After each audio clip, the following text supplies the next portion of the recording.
I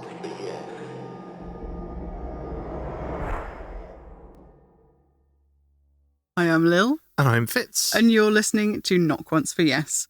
Hello, lovely listeners. It's been a while, but we are back with what is hopefully going to be a very fun and whimsical episode for you today, because I think we all need a mental health break from the news and something to transport us away from reality just for a little while.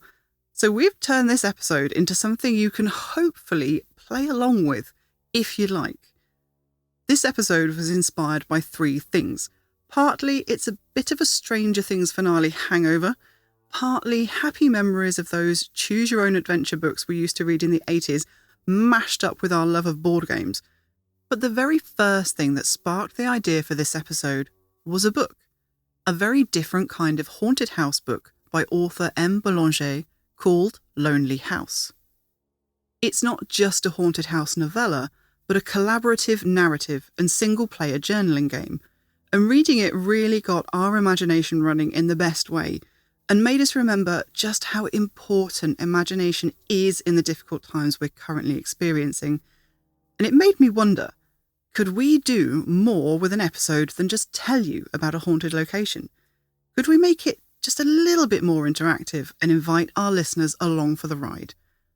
So we'll talk more about Lonely House later on, but right now, we're about to embark on a paranormal episode adventure that's part Desert Island Discs, part Choose Your Own Adventure, part journaling game, but above all else, something that we hope will spark your imagination and maybe start some interesting conversations, both in the coffee community and between friends. This episode is also a little bit of an homage to the KOFYmobile. It's coming up on a year now since we had to give up our beloved rusty van, and we're missing planning the year's camping and road trip adventures like we normally would be doing in the first few months of the year.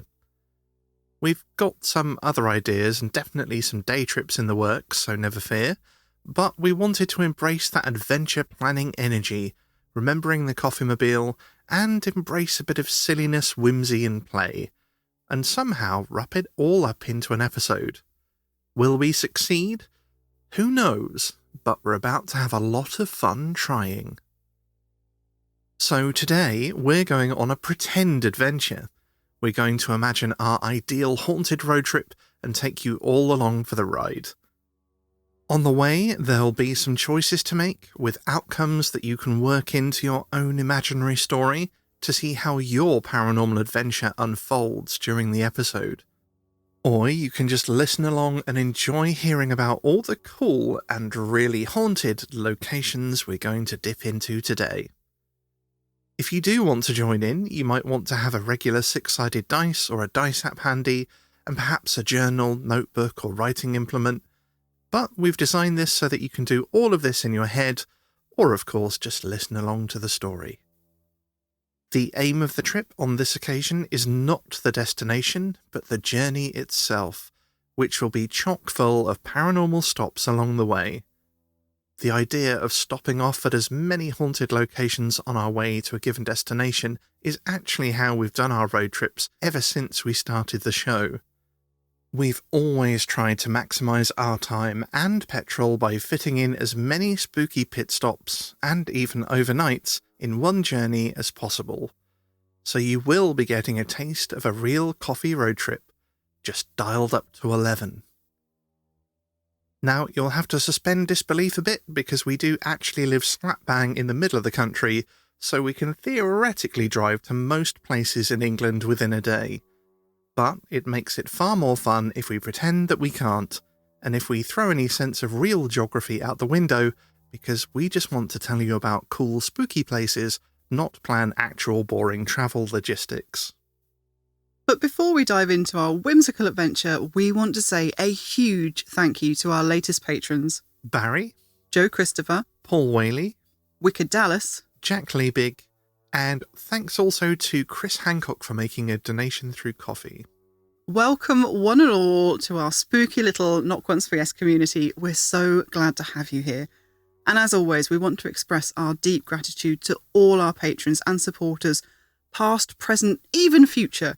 You make it possible for us to go on real road trips, to replace and upgrade equipment and software when needed, pay hosting fees, and maybe most importantly, gift us the time needed to research and put episodes together and keep coming up with ideas for lots of fun future adventures. And we already have some fun ideas for this year bubbling away in our brains. But now, let's get going with our dream paranormal road trip. I can't wait to see what happens along the way. And the stops we will be making include a haunted pub for lunch, a haunted hotel or inn for an overnight stopover, a haunted museum or roadside attraction for a rest stop, a haunted campground, and an unexpected detour. But before we get on the road, we have to pack, which brings us to the first of our Desert Island Disc style choices. And actually, if you enjoy journaling and you want to get really interactive with this episode, grab a notebook and pen and jot down your own answers to this part. Now, maybe it's just me, but I'm one of those people who loves journaling, and I also love making packing lists because the planning part of travel is a huge part of the enjoyment for me. Is anyone else like that? I really want to know. And if you are, grab your journal and answer along with us. So our first prompt is, we're going on a paranormal road trip, so we're going to take our paranormal gear with us, just in case any investigation opportunities arise. So what are we packing in the spooky bag?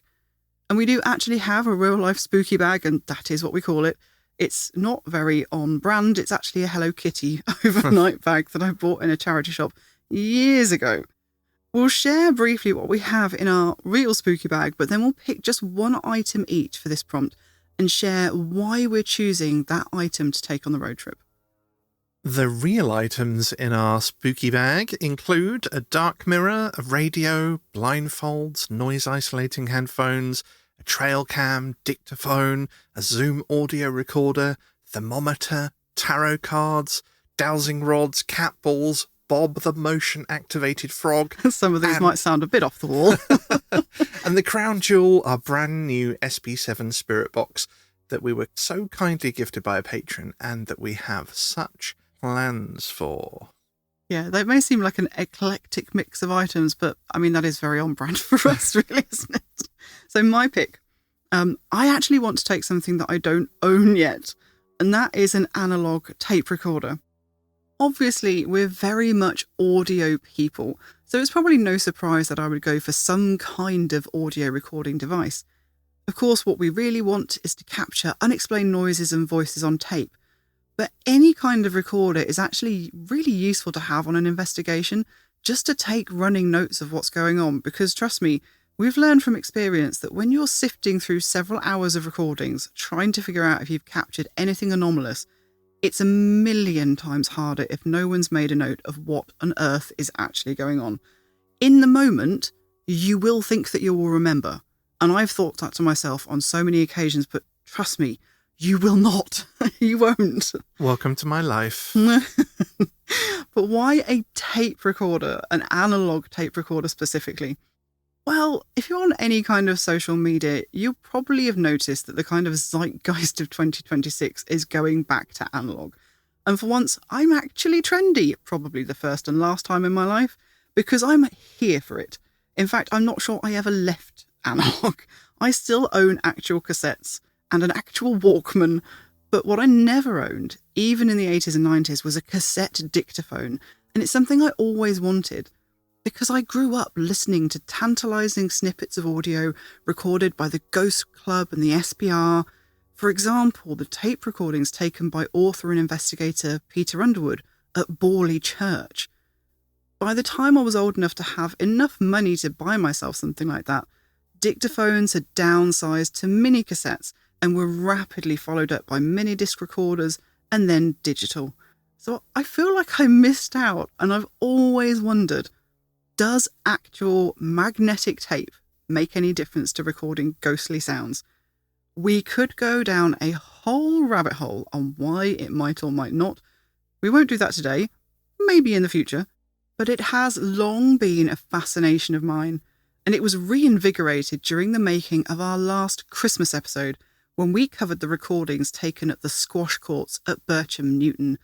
They were genuinely some of the strangest and most goosebump-raising recordings I've heard since we discovered Raudave and the history of EVP, which of course were also recorded on good old-fashioned magnetic tape. And the thing is, you can now buy tape recorders again for not actually that much money, so I'm popping one on my Christmas list, and fingers crossed we get to try this out in real life in the not-too-distant future. But Fitz, what's your pick? Well, I've got a couple of alternative answers and a boring practical one. My first thought would be Bob the Frog, because do you need more of a reason than a ghost hunting frog that was so kindly provided by one of our listeners? I don't think so. So we might need to tell people what exactly Bob the Frog is.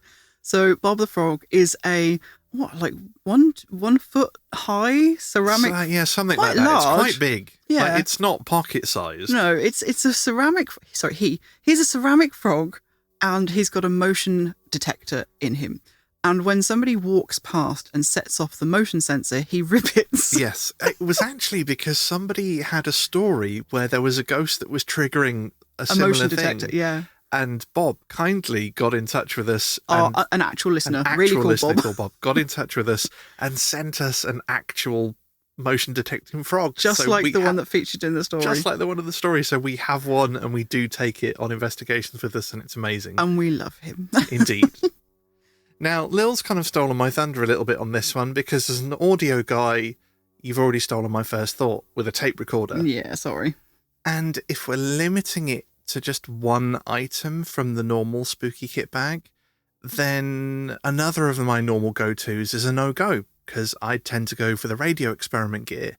But on this list, that's 3 items: radio, noise-isolating headphones, and blindfold. Oh, I definitely would have let you have that. I would have counted that as 1, to be fair. Well, I'm a stickler for the rules, Okay, so I that's fair. thought when I was preparing this that I would be out of luck, so I made a different decision. Okay, but for anybody listening out there, that would be completely acceptable as 1 item. But I am interested to hear what you've picked instead. Yeah, it's a shame, because I've definitely had some extremely interesting results using the radio experiment. But I decided this time that I was going to go with the terribly practical answer of the trail cam. Yeah, it's a good one. Yeah, we don't use it enough. No. It's pretty small, it's portable, it's easy to set and forget. It's just like a little strap and a switch. And it's really quite a good night vision camera. I think it's partly down to a mixture of ADHD and paranoia that I don't use it as much as I should, because I think I'm going to forget. If I put it somewhere, I'm going to forget to collect it. Or where you've put it. or where I put it. Or that if I put it somewhere, I'll just walk around the corner and there'll be a better place. Yeah. And I'll be constantly going back and getting it and moving it, or just thinking, oh, I've done it wrong, I should have done it worse. And depending on where we are, I would worry that someone would pinch it. I think that's the main thing, to be honest, because certainly in recent years, most of the places we've investigated have been like forests, which obviously is the perfect place to put a trail cam. Yeah. But it's also full of the public. Yes. You don't know whether it's going to be there when we get back to collect it. Yeah, I'm sure it would be fine. And there's some places we've done where we've been the only people in there, and I'm certain that it would have been fine. You know, obviously it would have been fine. But yeah, some places we go are in public. Some places it's during the day when things are open, and, you know, we're not sort of investigating as such, but we're still wandering around with audio recorders and video cameras, and, you know, we may catch something while we're there. And yeah, I couldn't imagine at Warwick Castle just going to surreptitiously tie the trail cam here. No, I don't think they'd be very pleased about that, actually. No. But we definitely need to try and find some places to try it out, because, yeah, it's an underused bit of kit in our spooky kit bag. Indeed. And what would you, our lovely listeners, take if you could only pick 1 piece of equipment, or 1 piece of equipment that's made up of 3 pieces of equipment?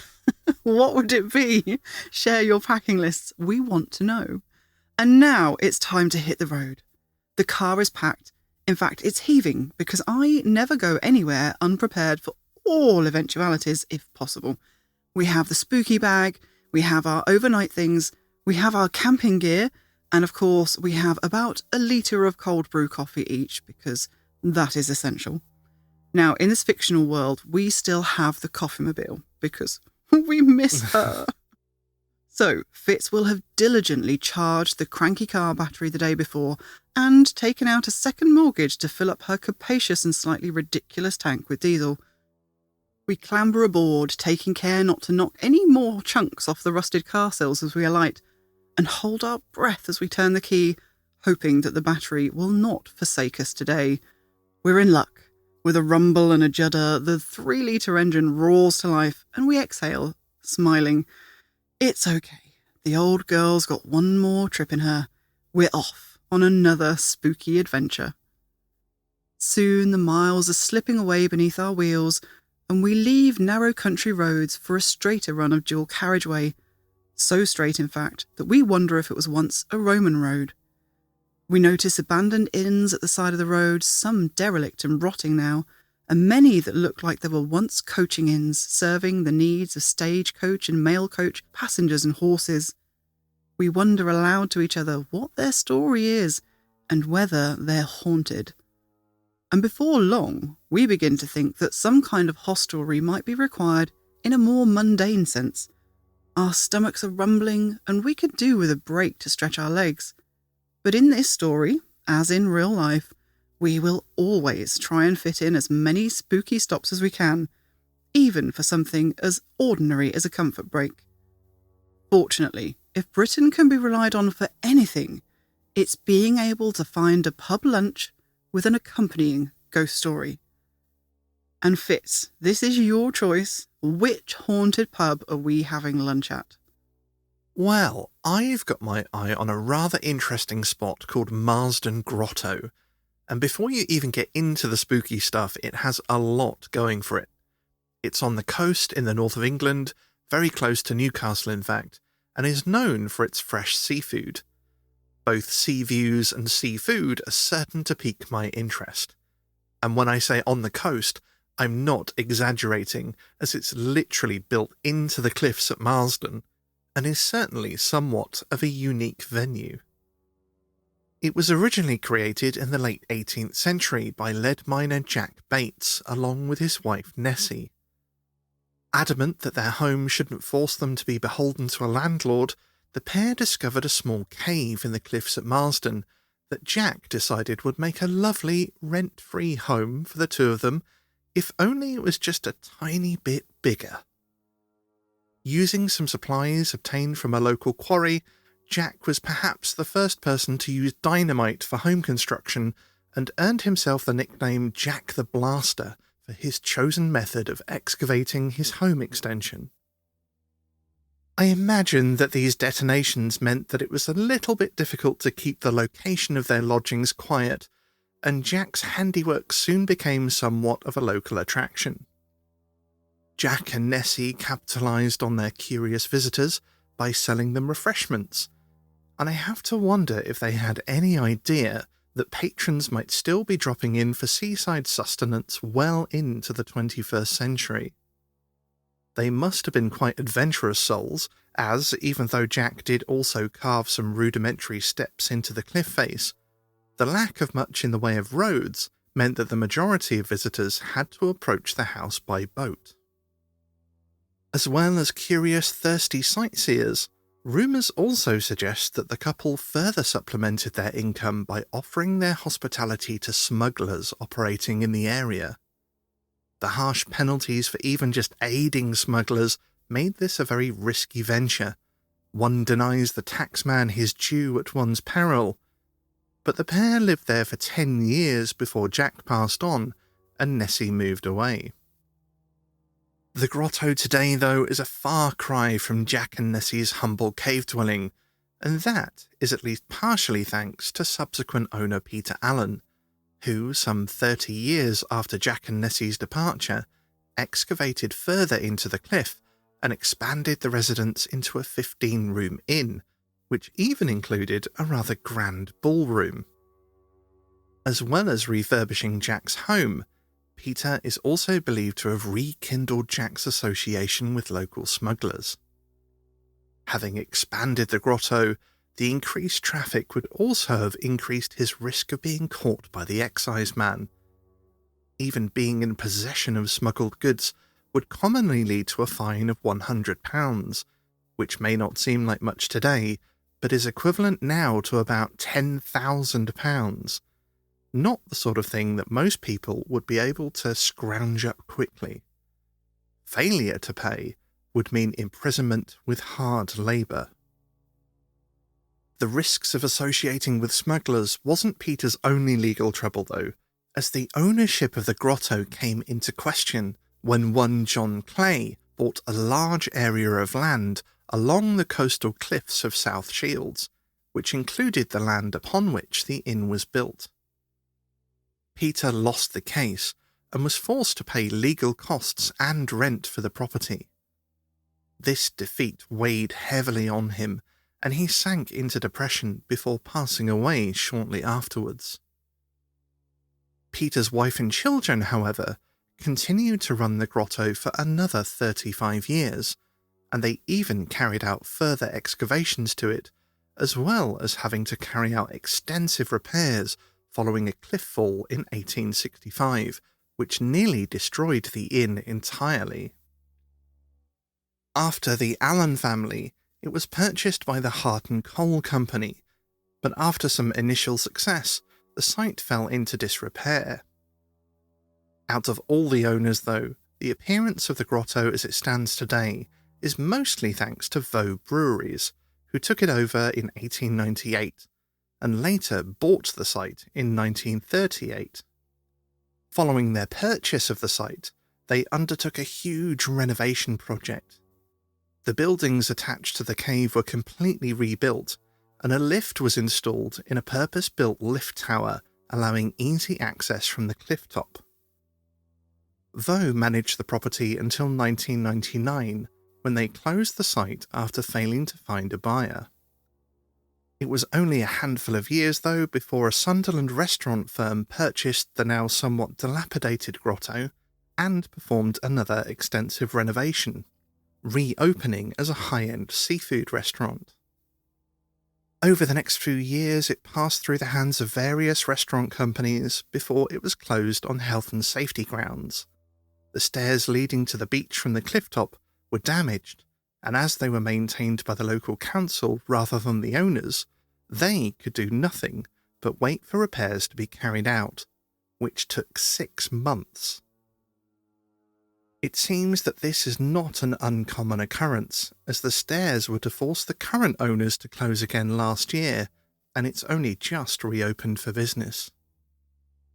Taking a peek on Google Earth, the building isn't even really visible from the clifftop car park, with only the top of the tall brick-built lift shaft visible, standing out like a beaconless lighthouse overlooking the North Sea. From beach level, though, it appears as if a large, otherwise ordinary pub, such as one might find in towns and villages across the UK, has been accidentally dropped at the bottom of a craggy cliff face. This dual nature is even more apparent inside the building, with modern glazed windows in painted walls on one side and raw rock face on the other.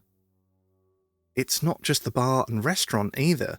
They also offer rooms for guests, some with sea views, and a curious mixture of rough unhewn stone cave walls and all mod cons.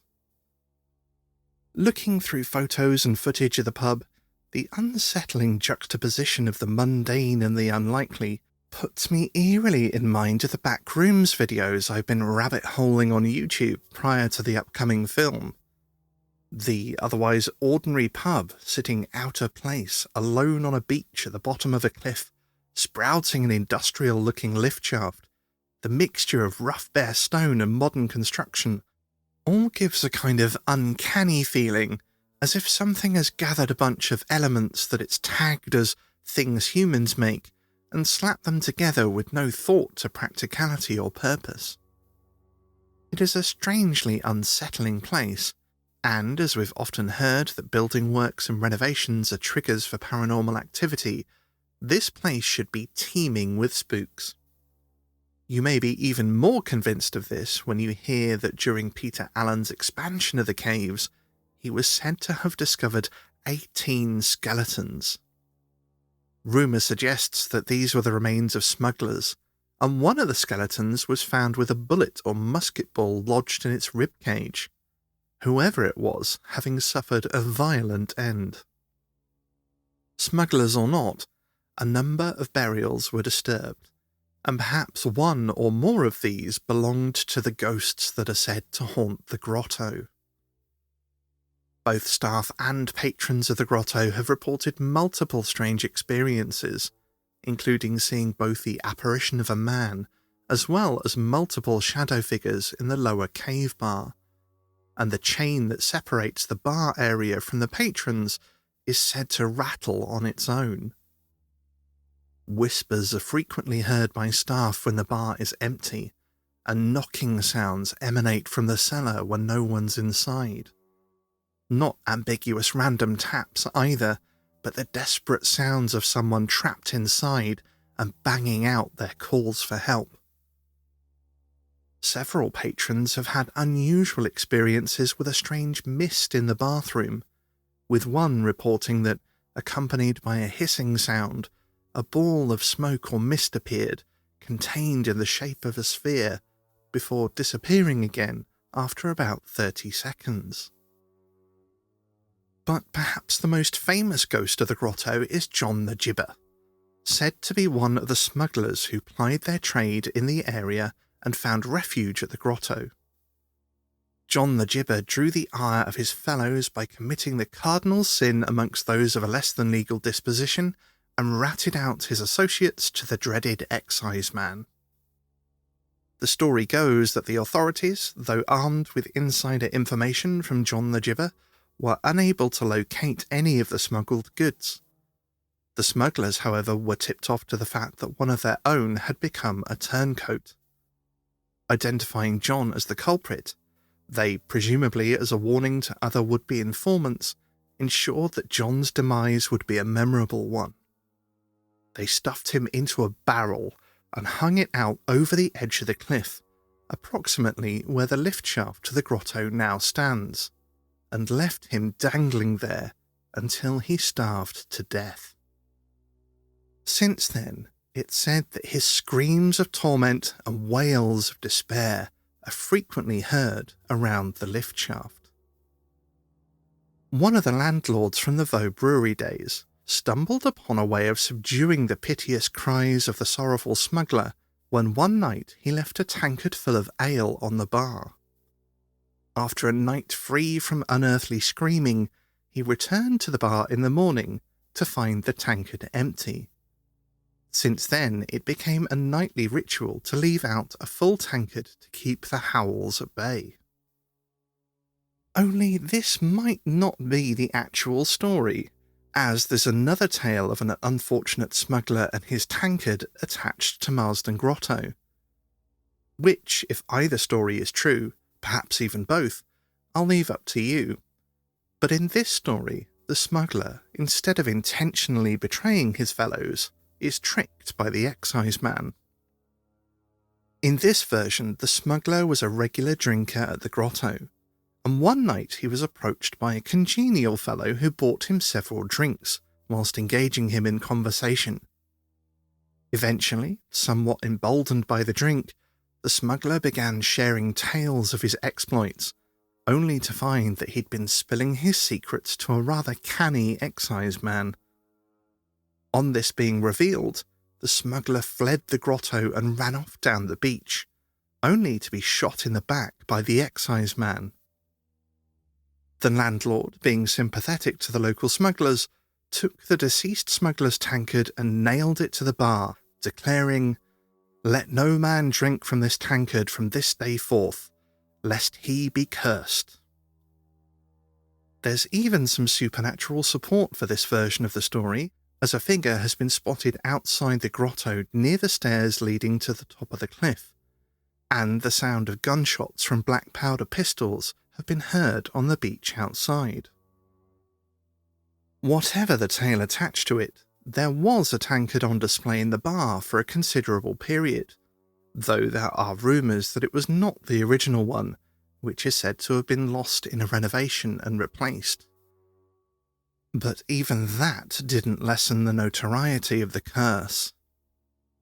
On Halloween night of 1985, local radio DJ Alan Robson broadcast a Halloween special of his Night Owls radio show from Marsden Grotto.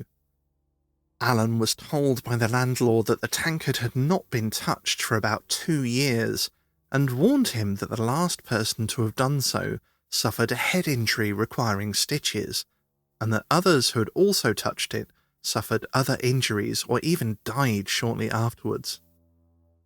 Whether this is true or bar legend, I couldn't say, but Alan was brave or foolish enough to test the curse and handle the tankard himself. Some reports imply that he drank from the tankard, but having listened to a recording of the show, it sadly doesn't really go into detail. Whilst there was some talk of knocks and other noises during the broadcast, there didn't seem to be much activity to talk about, and I can happily report that Alan is still alive and well, continuing the Night Owl show until April of 2022. Following the broadcast, however, paranormal activity at the grotto was reputed to have escalated considerably. An ashtray was mysteriously flung against the wall, smashing it. The cellar flooded, and the beer taps were inexplicably turned on. There are even reports that the activity was so severe that the landlord decided he would prefer to move on to somewhere decidedly less spooky. So, dear listeners, how about you? Would you like to enjoy a seafood lunch with an ocean view, accompanied by the screams of a starving smuggler? Would you risk a drink from the cursed tankard? And if not, where would you pick to have a haunted pub lunch? Let us know your recommendations. But don't keep it to us. You could also just tell a friend. Use this as an excuse to text a fellow weirdo buddy that you haven't seen in a while, grab a coffee and hop on a Zoom with them and compare answers. Or you can just let your mind wander and your imagination take over for a while, because daydreaming is important and worthwhile. So, our bellies filled with overpriced food, our mundane cups refilled with coffee, and our metaphorical cups overflowing with delicious ghost stories and macabre legends, we are ready to hit the road again. Our journey is long and our destination far, so to break up the trip, it's time to put on some tunes, because what is a road trip without car tunes? Which brings us to our next Desert Island Disc style prompt. So, if you're playing along at home, dear listeners, what are your car tunes of choice? And for us, Fitz, what CDs are we playing to pass away the miles? And I've just dated us there a bit by saying CDs instead of albums, but both the KOFYmobile and my car do have CD players. Yeah, well, I'm going to date us even further by saying some of them are effectively mixtapes. We have some mix CDs. We do. Yeah, they're effectively mixtapes, but it's generally kind of a mix of a lot of sing-along stuff. A lot of sing-along. We love a good sing-along. Yeah, we've got like big hair 80s rock and grunge, which, you know, we both kind of enjoy. Stevie Nicks, Fleetwood Mac. Of course. We do occasionally sort of do a little bit of disco with Jeff Wayne's War of the Worlds. We discovered this last time we went on a road trip to Rendlesham Forest, which is kind of something we do very regularly. And do you know what? Jeff Wayne's War of the Worlds makes a brilliant road trip album. It's not something we ever would have thought of, but it would just happen to be in the bag of CDs we picked up before we went out. And it was really great for going on a spooky road trip. Yeah, I love it. It is spooky though, like especially at night. Like if you're driving along at night and you're listening to like aliens have invaded and they might just pop over the hill next to you and blast you with a heat ray. Until you get to the disco bits and then it's not quite so spooky. I'm still a little bit spooky, but in a groovy way. There are spookier bits and it's all groovy, baby. So, as Fitz mentioned, we have like our Venn diagram of musical tastes has a very small overlap. We don't generally listen to the same thing. So we have to be quite selective with what we take in a car. So I think it's only fair if we kind of go over what we would pick if we were driving on our own as well. So if I was just driving on my own, I would be listening to my current album obsession, which is Paul Moreau's album, Sin Nombre Volume 1. Because to me, it feels like the perfect road trip album. I've been a fan of Paul Moreau since back in the good old days when he fronted an alt-rock band called Apes, Pigs and Spacemen. But this much more recent album is quite different. I think the best word to describe it is cinematic. It feels like a soundtrack to a dystopian dark western more than an album. And it somehow just feels to me like the kind of thing that's best listened to from a car as you watch a changing landscape slip past your window. It takes you on a journey. And for bonus points, one song features a harpsichord. I love a good random instrument in there. So both of those are strong votes for me. And although it came out in 2016, I think Mr. Myro might have had some soothsaying skills because it feels very relevant, shall we say. And I know Fitz doesn't agree with me that this is a great road trip album because I made him listen to some of it before we started this. And he looked at me like I had completely lost the plot. I mean, it's not bad. I mean, the music's good. It's great. It doesn't feel like energizing and like, let's go on an adventure type See, music. it does to me. It really does to me. It just shows how different our tastes are. Yes. Well, Fitz, what would you pick? And I know it will be quite different from my choices. Indeed, because my musical tastes are eclectic. Yeah. It would very much depend on my mood. Obviously, you've covered a few of the potential options. Well, we've covered a few of the potential options already. And I am, of course, rather partial to a bit of rock or grunge. I mean, me too. It might be something peppy, like Real Big Fish, or maybe something like Tom Petty. He does some pretty good driving tunes, and Neil kindly bought me his Best Of album for my birthday. Possibly if I'm on my own, I might listen to some stuff that Lil's really not too keen on, like Radiohead or the Eagles or Peter Gabriel. Most likely, though, if I'm on my own, I'll probably be listening to a podcast or an audiobook. Maybe some kind of TTRPG actual play. I'm rarely on my own, though, and we love a sing-along in the car, so most likely going to be some rock or grunge. I mean, I don't mind a bit of Real Big along Fish. to. I quite like singing along to a bit of Real Big Fish. It's just not something I would choose to put on myself. I like a bit of Green Day. We like to sing along to a little bit of punk. To enjoy a bit of Green Day. Yeah. But let us know what your road trip tunes would be. You can tell us in the comments, social media post, Patreon Discord, send it in on a postcard, carrier pigeon, telepathically wire us your choices. That'd be a good one. We're up for any type of communication that you fancy. So back to the road, and the tunes help while away the miles. The sun is setting, and we're grateful to be pulling up to our overnight stop, where we can grab some dinner and bed down for the night. After, of course, exploring the ghost stories of the haunted hotel or inn that we have picked for our overnight stop. And we're sticking to the coast to find more ghosts, albeit in a very different part of the coast, right at the other end of England. Now, when we started researching this episode, we were planning a trip to the seaside in real life, and it's quite obvious from these first two picks that we had sea, sand, ships and smugglers on the brain, because I chose for our haunted hotel or inn, the Mermaid Inn, in the town of Rye. It also must be mentioned that it's probably quite confusing that both our picks for the haunted pub and the haunted hotel are both inns. That is just, unfortunately, a very English thing where pubs are inns are pubs and hotels are inns and hotels are pubs and pubs are hotels. It's very confusing. Yeah, like there used to be a distinction and many of them have maintained the name. So maybe it was an inn in 1700, but now it's just a pub, but it's still called the inn because it's been called an inn for 300 years and it seems silly to change it. That sort of thing. Yeah, that sort of weird, kooky British thing. So apologies, but this is the hotel pick and it is still an inn today. Now, if like me, you've spent many years reading about the haunted places of England, this name will probably be quite familiar. It frequently tops lists of the most haunted places in England, and its ghosts are quite legendary, which isn't surprising bearing in mind its claim to being the 8th oldest surviving inn in England.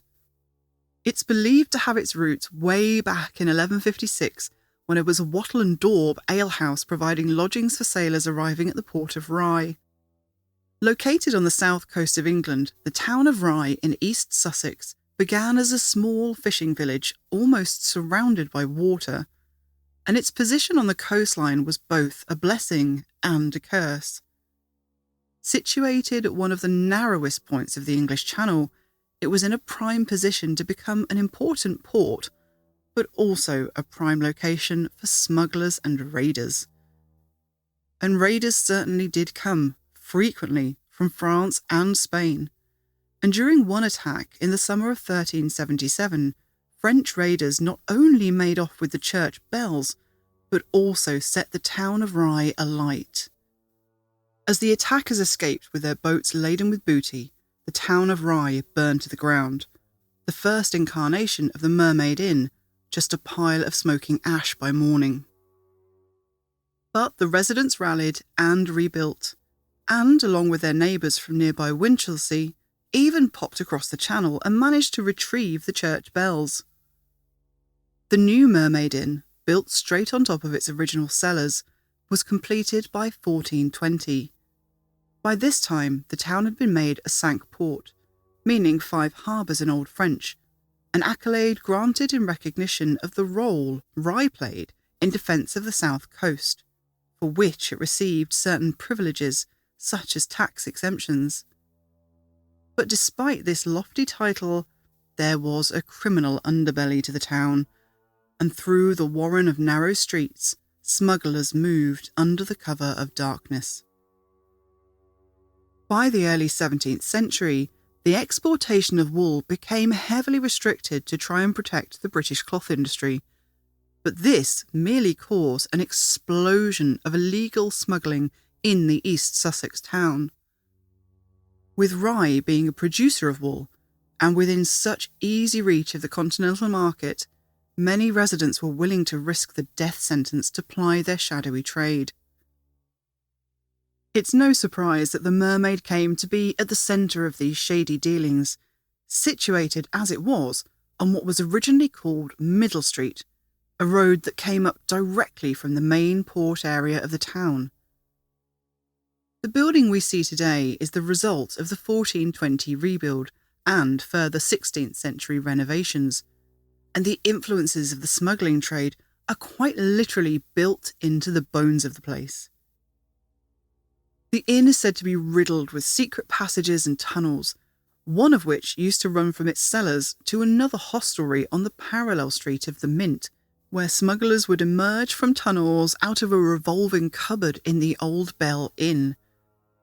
Of course, smugglers weren't the only ones who had reasons to hide from the authorities, especially during the Reformation, when Catholics were fleeing to the continent to escape persecution, some of whom may have sought refuge in the Mermaid if its priest holes are anything to go by. In room 18, a panel conceals a secret passageway, with another to be found hidden away in the bar, leading to a staircase that exits through a panel craftily disguised as a bookcase in Dr. Sin's bedchamber. All the rooms in the Mermaid are named after historic characters connected either to the Mermaid or the town of Rye, although Dr. Sin of the aforementioned bedchamber is actually a fictional character of author Russell Thorndike, but his adventures were reportedly inspired by the real-life smuggling activities of the notorious Hawkhurst gang, who were quite the regulars at the Mermaid Inn. The Hawkhurst gang were named after their primary headquarters in the village of Hawkhurst in Kent, but they established a secondary headquarters at the Mermaid and controlled territory along the south coast as far as Dorset.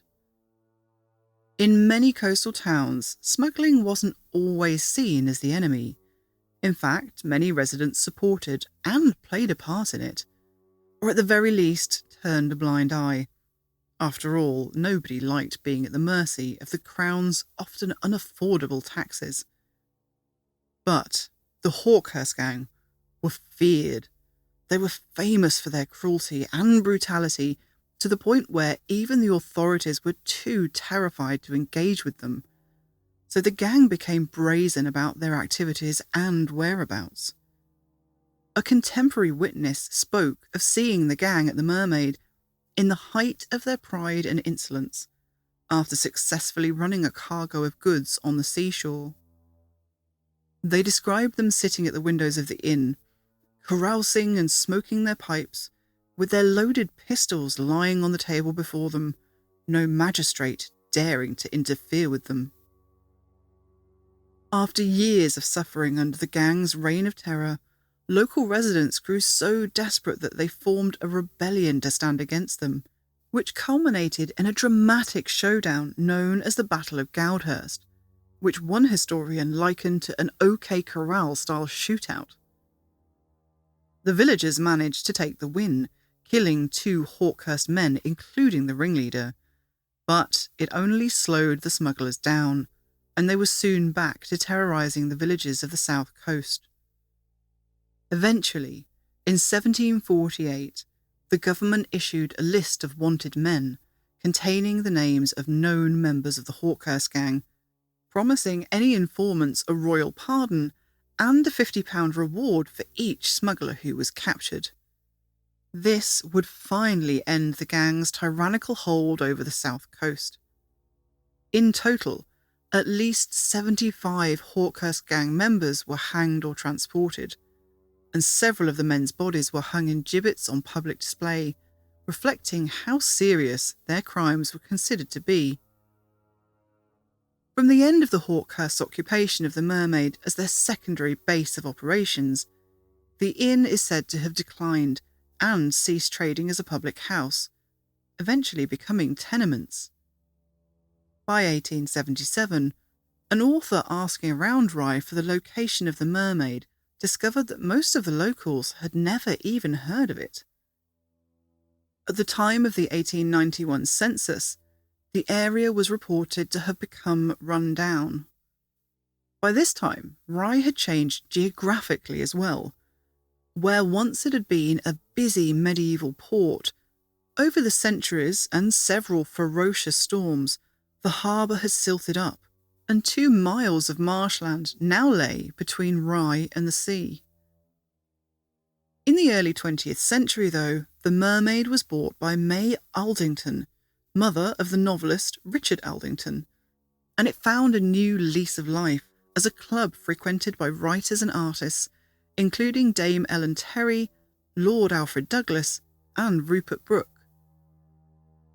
The Mermaid is no stranger to famous guests, though, and the celebrity visitor list goes right back to the 16th century with Queen Elizabeth I and Shakespeare, and continues right up to the present day with names such as American President Dwight Eisenhower, Judy Garland, Tom Baker, George Takei, and the Queen Mother, amongst others.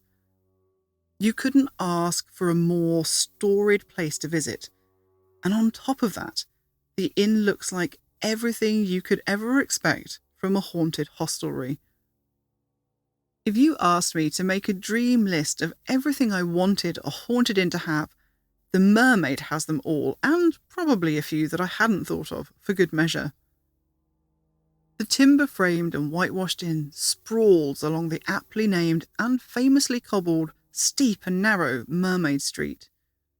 Leaded, diamond-paned windows peek out from below the undulating roof, warped with deep age, while creeping foliage festoons the protruding jetty of the upper floor like a festive garland. Stepping inside, you enter a warren of low-ceilinged, heavy-beamed, dark-panelled rooms, so filled with historical curios and artefacts that it might as well be a museum. Carved busts that stand on pillars and plinths, ancient oil portraits adorn every wall, brightly coloured witch balls hang glinting in the corners of the rooms. The very furniture is reclaimed from wrecked ships of centuries past, as are some of the huge beams carved from timbers washed up on the beach. Over the doorway into one of the lounges, on rough plaster the colour of dried blood, the signature of Queen Elizabeth I is painted in tall gold lettering, and a panel behind a pew-like wooden seat appears to be papered with scenes from the Bayeux tapestry. But the Mermaid is only getting warmed up. 2 ferocious pikes, mounted on an ancient-looking wooden door, frame a sign bearing the title, The Giant's Fireplace Lounge and Bar. Inside is the promised bar, above which garlands of dried hops plants cascade from the wide beams and tumble down a support column that looks like an entire tree has been wedged in to hold up the ceiling. Opposite, a huge open log fireplace certainly satisfies the implied proportions. The vast, thick wooden mantel that rests on 2 stone pillars spans the whole width of the back wall and is pockmarked with the scars of centuries, including many carved initials and even tally marks. With the sometimes dark history of the inn, one hesitates to wonder just what the inscriber was keeping count of. You could fit several people either side of the huge iron grate, and at least one more in the chimney breast, in which, in fact, a priest hole is hidden.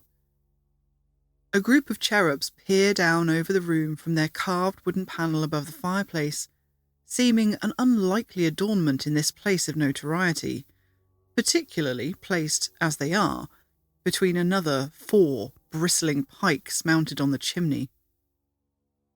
In short, in my wildest imagination, I would struggle to dream up a place more crammed with characters so befitting of a haunted inn. The history of this 800-year-old establishment looks to be seeping unrestrainedly out of every pore of the building, and from the amount of unexplained experiences both visitors and staff have had here, it seems to have just as much of a problem containing its ghosts. Now, of course, if you're going to stay in a famously haunted hotel for the night, who wouldn't take the opportunity to do a bit of investigating? But it's been a long day, and you're tired. Fortunately, there's more than one way to investigate. You just have to decide whether you're excited enough to stay up and get hands-on, or whether you take a more passive approach so you can get some much-needed shut-eye. So, dear listeners, we turn the question over to you. On your own personal fantasy paranormal adventure, what would you do? And this is where you get to choose your own adventure. If you want to join in with the journey, decide whether you would go for choice A or choice B, and then roll a dice to see what happens next. And if you don't have a dice or a dice app, you can just pick a number between 1 and 6 in your head. So, would you, A, decide you're far too excited to sleep anyway? You break out the spirit box and the Ouija board and gather round the coffee table for a seance? Or would you, B, take more of an old school approach? You dust the thresholds with talcum powder or cornstarch and string thread across the doorways in the style of the OG ghost hunters. But also bring a bit of modern tech to task, setting a night vision camera on a tripod and leaving it to record.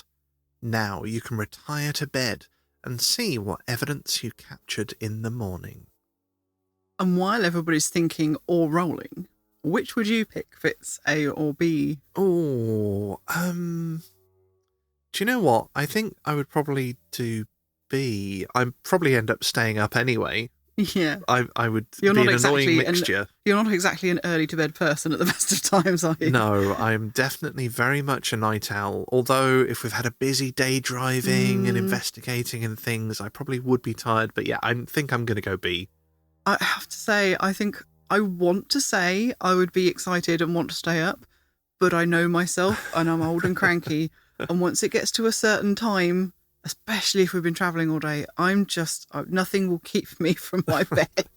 And to be honest, I've never had the opportunity to stay in a haunted hotel since I've been old enough to, have gone through the OG techniques of the old ghost hunters and kind of think of that as something I could do myself. Like, as an adult, I've never had the opportunity to do the dusting the threshold with cornstarch and, putting rings around objects. I would really love to have a go at some of those techniques. So it sounds like we would both go for option B. But if you picked option A, active investigation, then this is what happens next. If you rolled a 1 or a 2, you and your investigation buddies set up the Ouija board and sit in the half-darkness, all staring at it hopefully, fingers resting lightly on the planchette.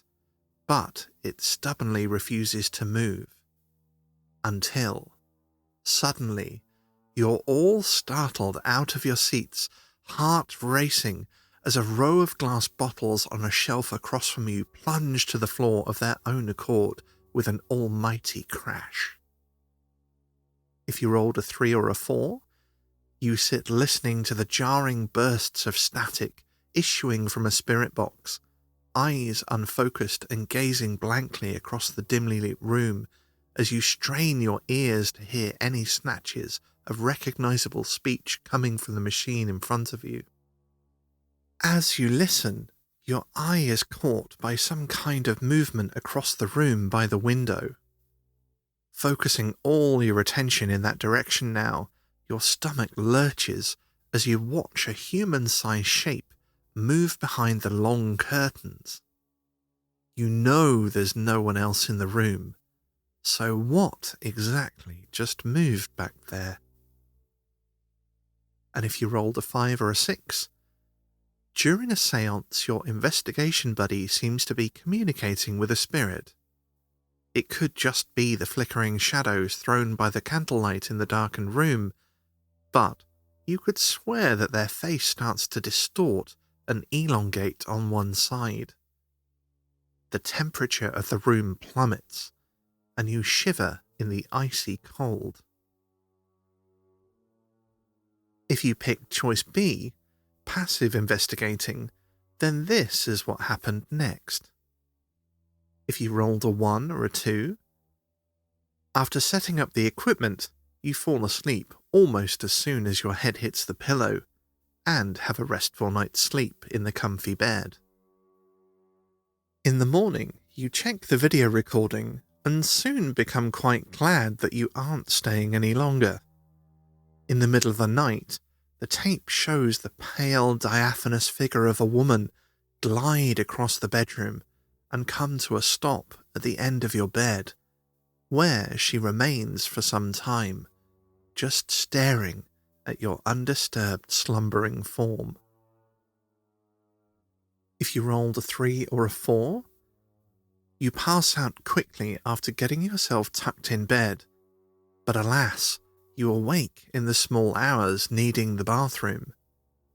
Stumbling bleary-eyed into the ensuite, you hope to get back to bed and unconsciousness quickly.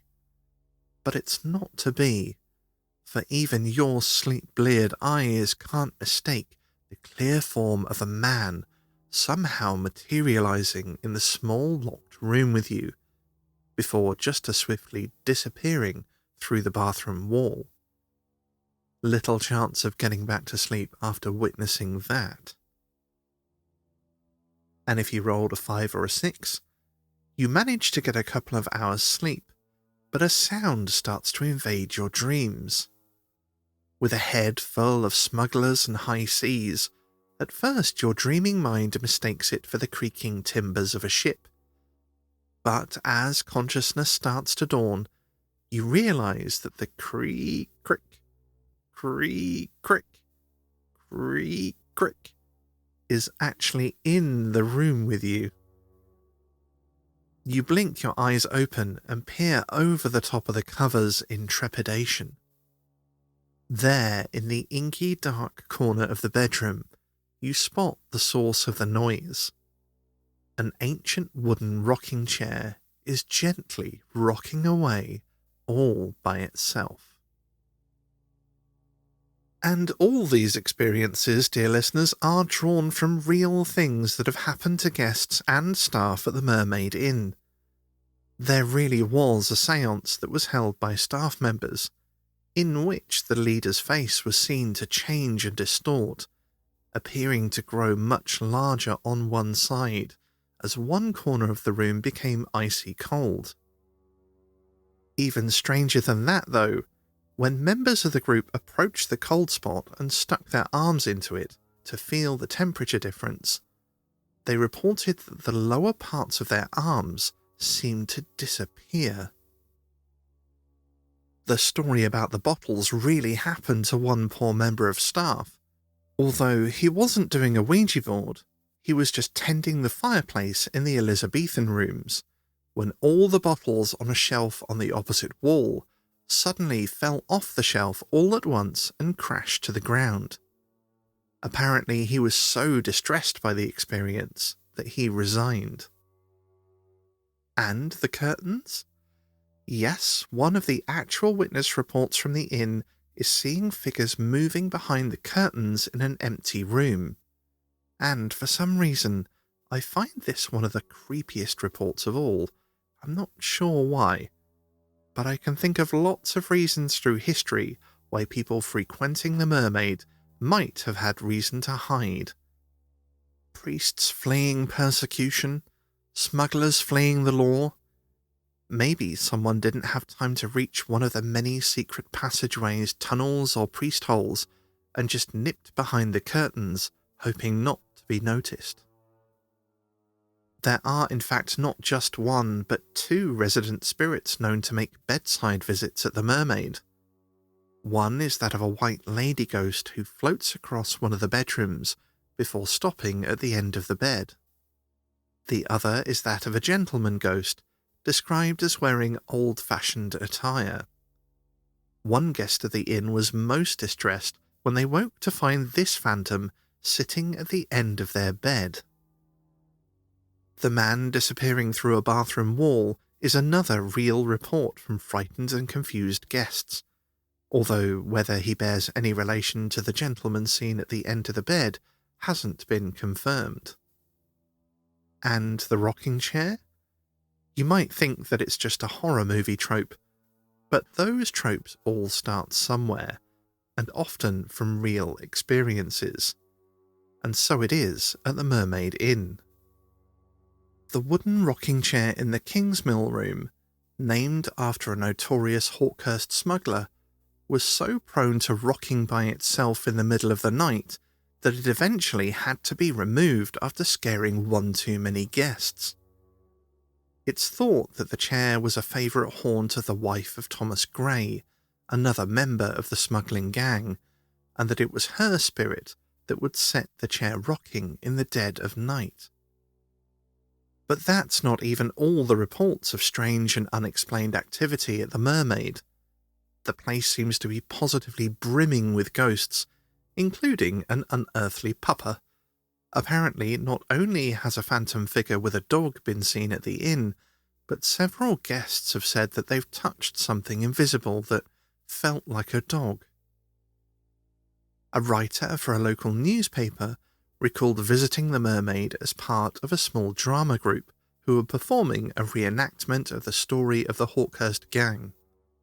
They came to wonder exactly what spirits they were stirring up with their performance when they witnessed a flute that had been placed on a music stand suddenly fly off with no human aid and hit the floor. One poor man reported feeling that he had been kicked in the back by an invisible entity, whilst other guests awoke to find that clothes they had left draped over the back of the chair overnight were soaking wet the next morning. But we've saved the most famous and the most dramatic encounter for last: a ghostly duel. This unearthly scene is said to have taken place in the Elizabethan chamber, and you couldn't ask for a better setting for a ghostly battle to take place. The room is named after Queen Elizabeth I, who stayed at the Mermaid on her procession to Rye in 1573, during which she named the town Rye Royale.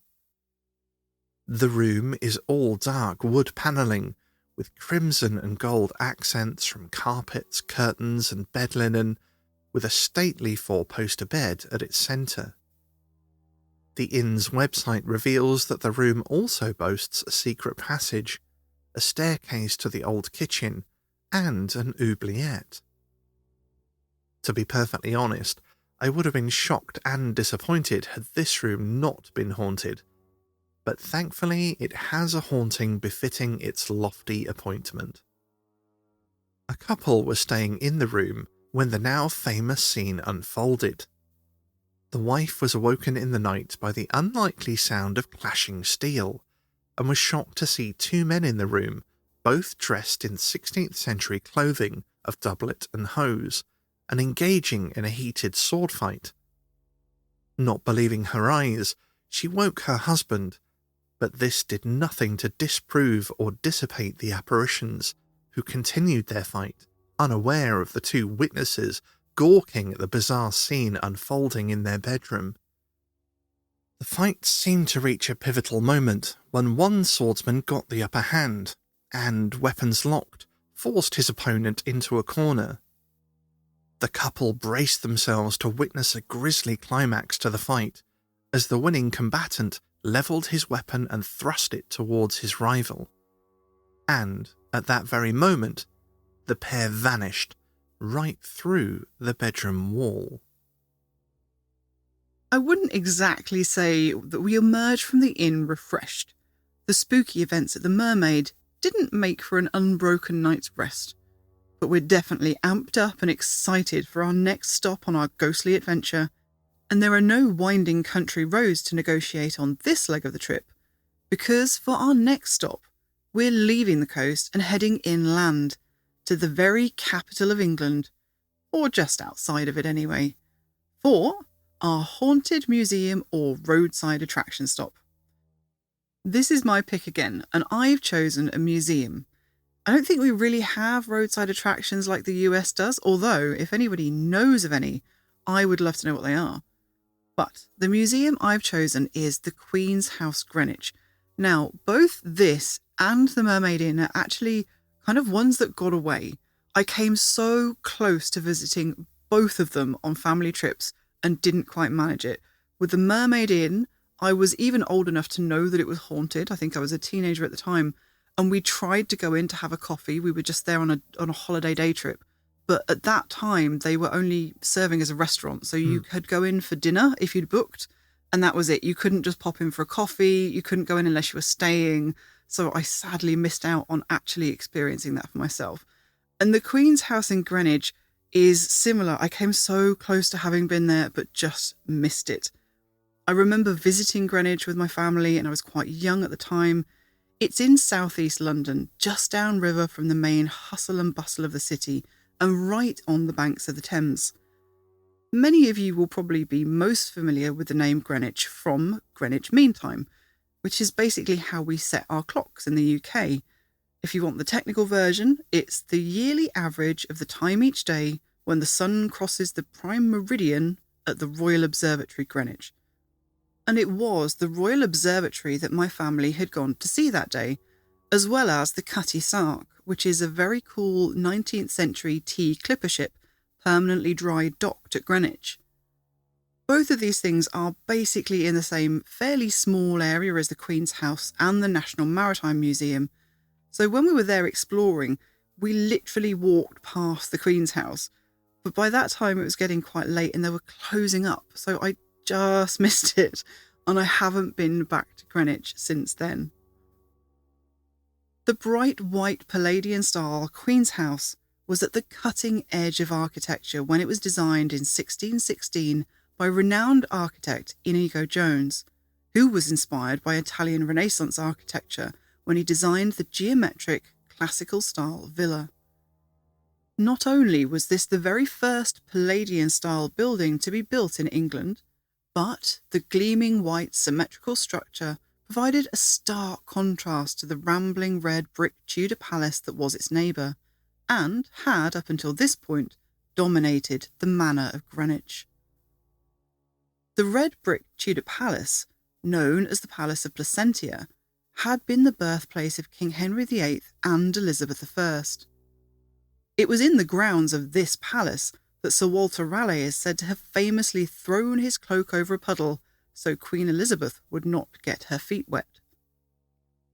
Back in Tudor times, Greenwich Park was not open to the public, but there was a main public road that ran right through it on its way to Dover.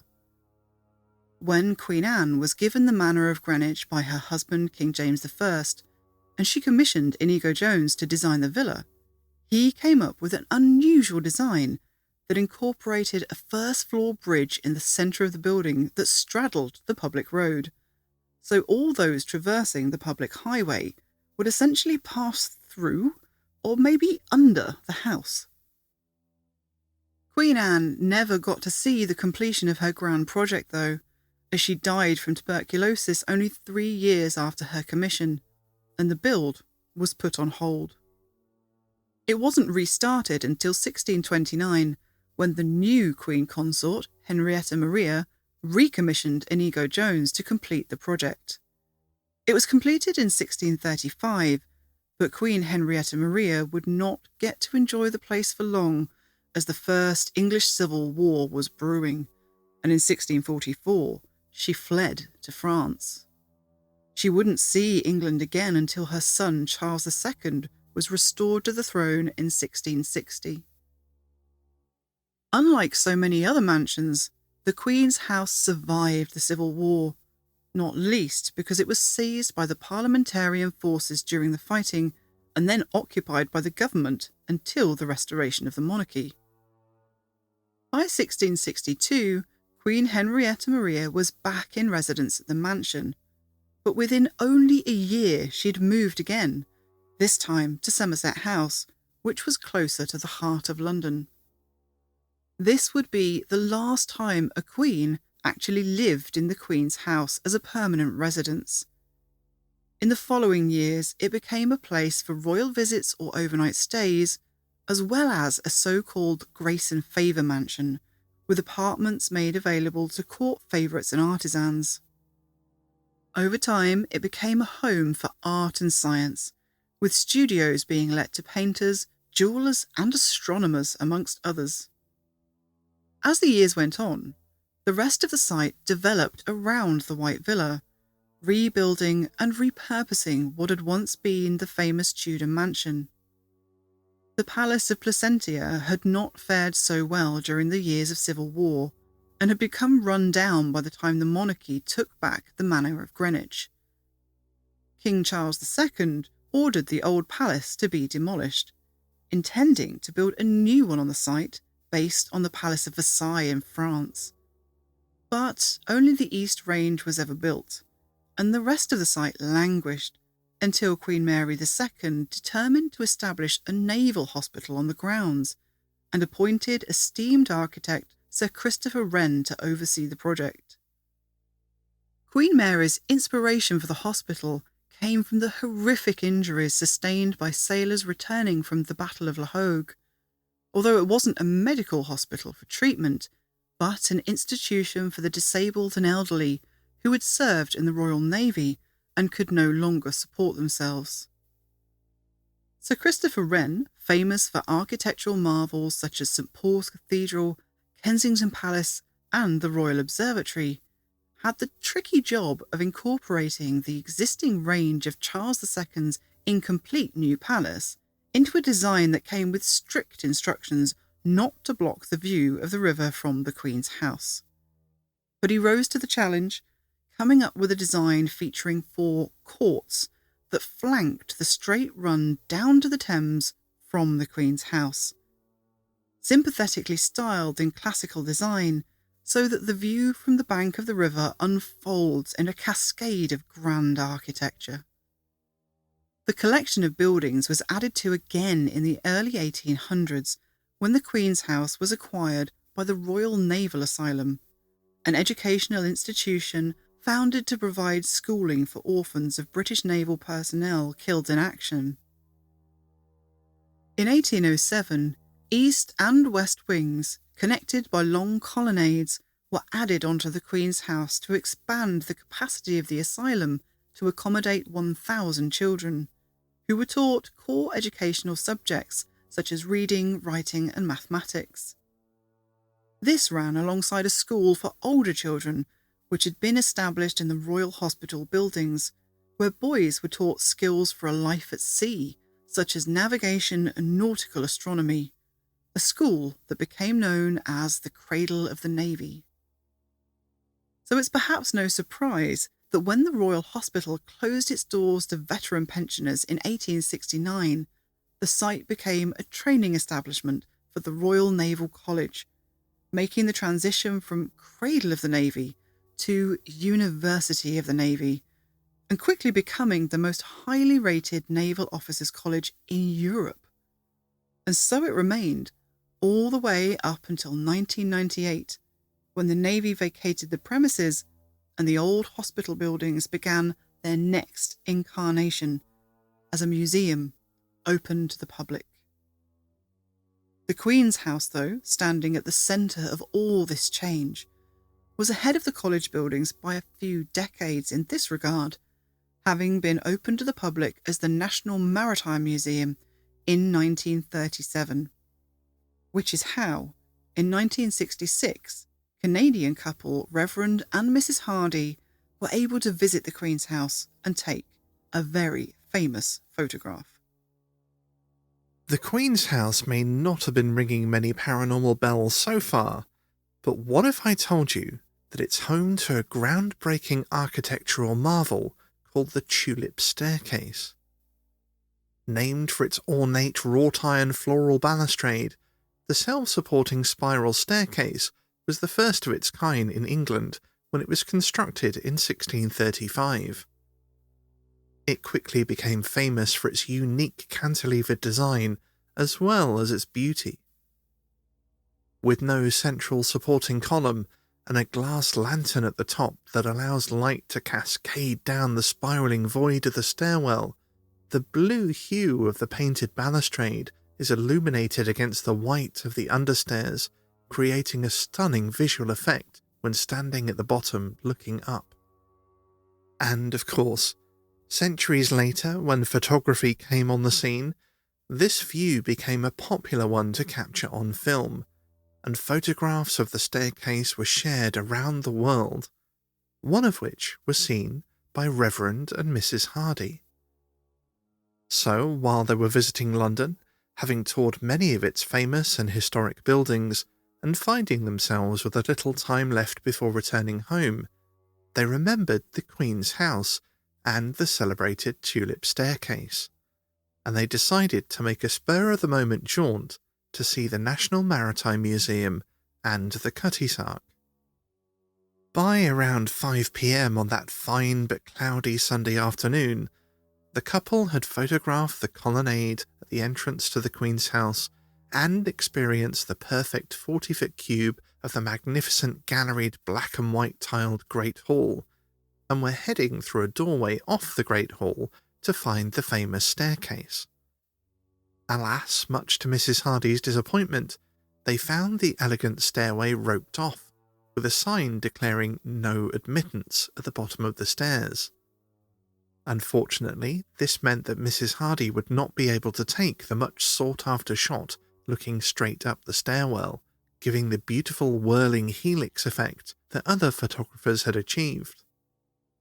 In fact, she would only be able to capture a small section of it from the limits of their range, which was essentially the doorway into the stairwell.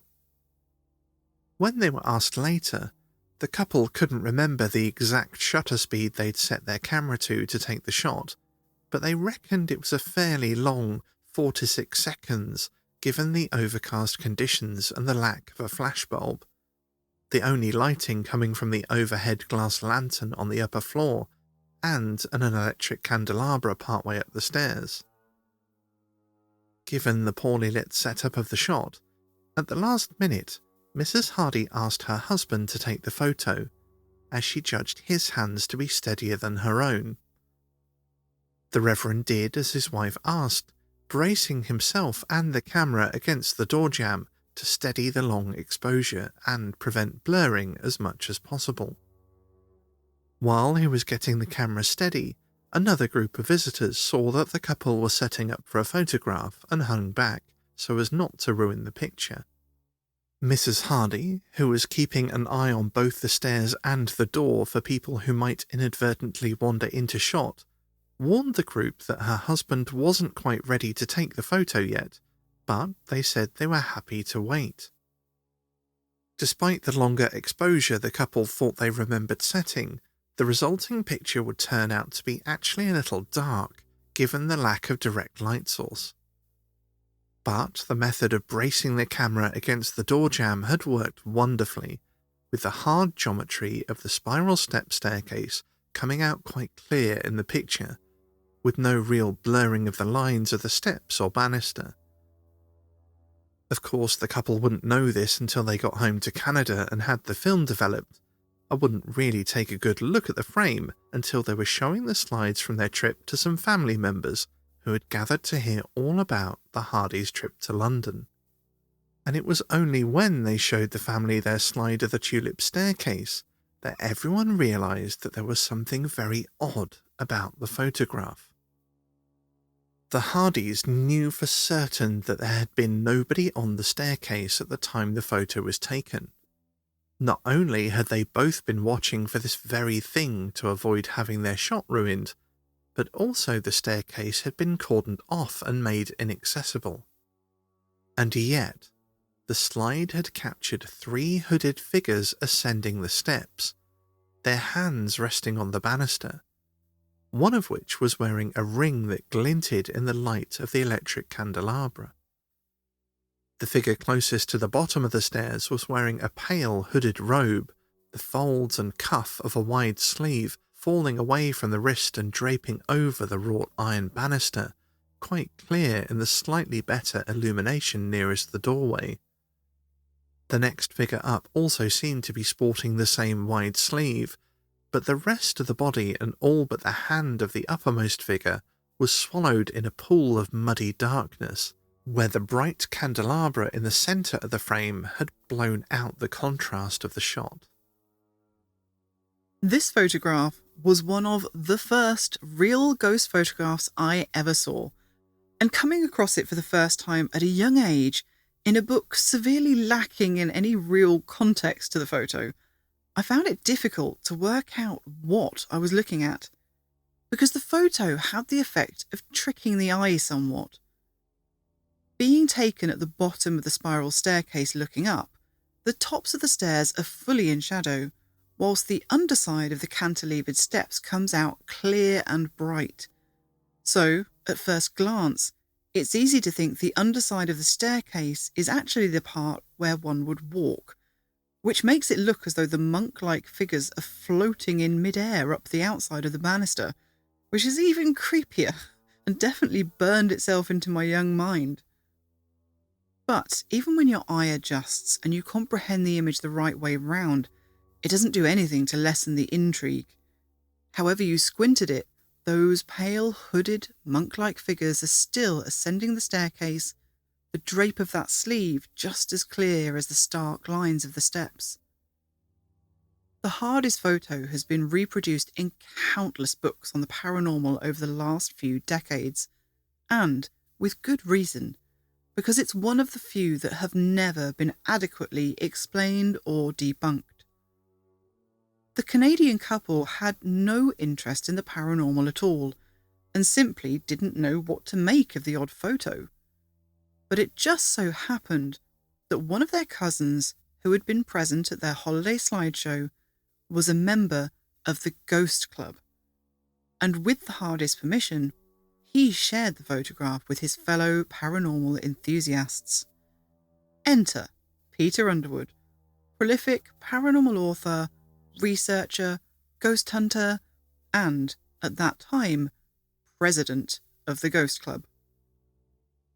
The first thing Underwood did was contact Kodak, the makers of the photographic film that the Hardys had used to take the picture, to ask them if they could find any sign of defect or tampering. In Kodak's opinion, they could find nothing amiss. Underwood asked further photographic and film experts, but they all came back with the same conclusion. There was no evidence of double exposure or trickery. The frames either side of the slide in question were accounted for and contained photos of completely different areas, nothing related to what was in the mysterious picture. Having assessed the type of camera used, they also concluded that there was no possibility of double exposures being produced with this model. The only possibility they could rationalise was that someone had actually been on the stairs. During Underwood's interviews with the Hardys, however, he found no reason to doubt their absolute certainty that it was impossible for any person on the staircase during the time of the shot to have gone unnoticed, with the two of them watching it the whole time. And he found no reason to imagine that they would even want to become involved in the mystery they had found themselves with, being, as they were, self-declared skeptics. Deciding that he needed to go and see the staircase for himself, Underwood got in touch with the Deputy Director of the National Maritime Museum, a Commander W.E. May. The commander was very accommodating and even allowed the Ghost Club to arrange an overnight investigation in the Queen's house to try and get to the bottom of the strange incident. But, he told Underwood, he hadn't heard of any ghostly happenings connected to the mansion. The Ghost Club, however, would hear rather differently once they started talking to the other museum staff. The people who worked at the Queen's house shared with Underwood and his team how an unexplained figure had been seen in the tunnel underneath the colonnade, that disembodied footsteps would be heard in the vicinity of the tulip staircase, and how visitors and staff alike had reported feelings of unease and even malevolence in the vicinity of the Great Hall, and in particular, the little doorway to the tulip stairs. It seems that some of the staff were keen to look into the mystery of the photograph themselves, including a senior museum photographer who Underwood reports used yards of film trying to recreate the ghostly photograph via normal means, but they were unable to reproduce the effect. On the night of the Ghost Club investigation, that same museum photographer joined the investigative team, as did a couple of the museum wardens. The team had full access to the tulip staircase, which they daubed with diluted petroleum jelly along the balustrade to capture fingerprints of anyone or anything that might grip the banister like the figures in the photograph had. They also sealed off doorways with cotton so that any unaccounted for movement between rooms could be discovered. They set up various thermometers to check for temperature fluctuations, employed still and cine cameras using regular and infrared film, as well as a variety of sound recording equipment. An assortment of objects were placed on the stairs with circles marked around them so that investigators could easily see if anything moved during the proceedings. And then the team settled in for a night of watching, waiting, and hoping. They made various attempts to communicate with any spirits who might be willing to come forward, including seances and automatic writing. But none of these elicited anything the investigators thought was really definitive, but they did hear some things that they could not explain. On 3 separate occasions, the team heard the distinct sound of footsteps coming from the direction of the tulip stairs. You will remember, of course, that adjoining doorways had been sealed off with cotton strung across them to ensure that nobody could be sneaking around undetected, and, periodically, investigators were stationed on the stairs. They could find no earthly cause for the disembodied footsteps. On one occasion, their recording equipment, as well as their own ears, captured the chilling sound of a baby crying. For the team of adults, in the middle of a museum, surrounded by nothing but yet more empty and locked-up museum buildings, it was very obvious that they would struggle to find a mundane explanation for the wails of an infant cutting through the night. One of the investigators later spoke to Underwood about her vivid recollection of what she experienced that night just before dawn broke. She clearly heard the sound of a horse trotting around outside the building. She noted that it was very loud, but there was no accompanying sound of wheels such as you might expect with a horse-drawn carriage. Apart from the fact that there were no horses around, the other strange thing about it was that the sound didn't fade out or move away, but rather was abruptly cut off, almost like someone switching off a tape recorder in the middle of a track.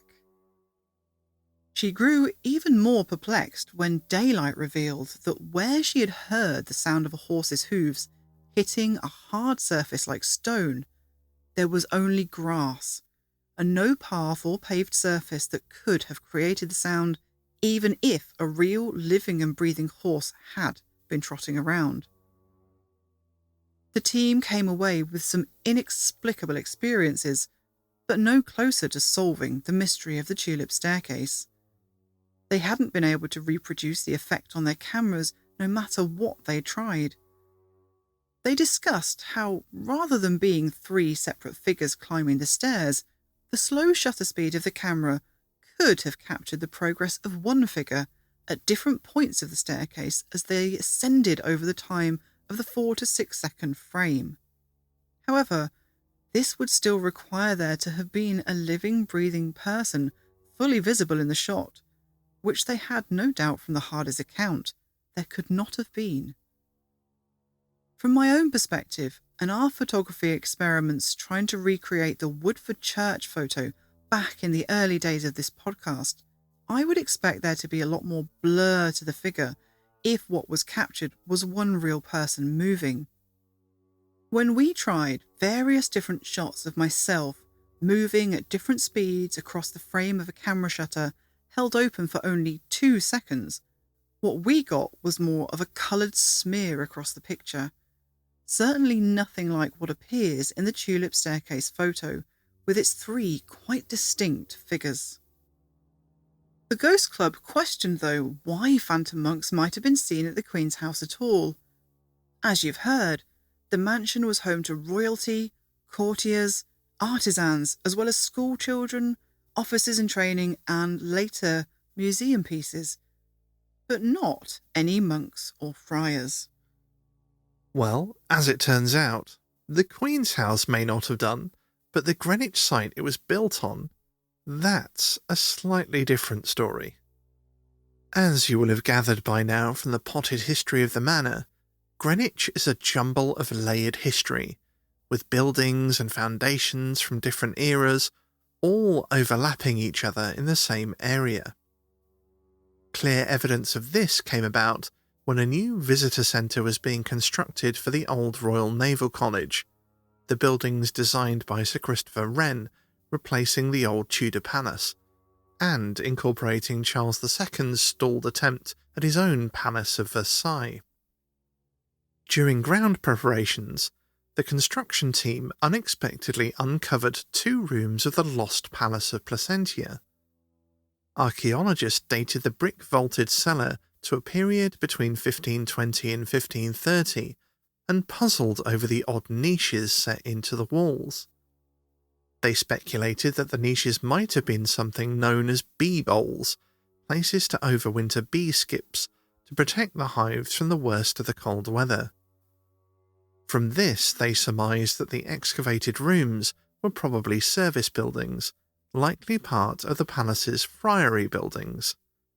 Because it turns out that before the dissolution of the monasteries, the old Tudor palace was linked to a friary church and the House of Observant Friars, which was adjacent to the palace.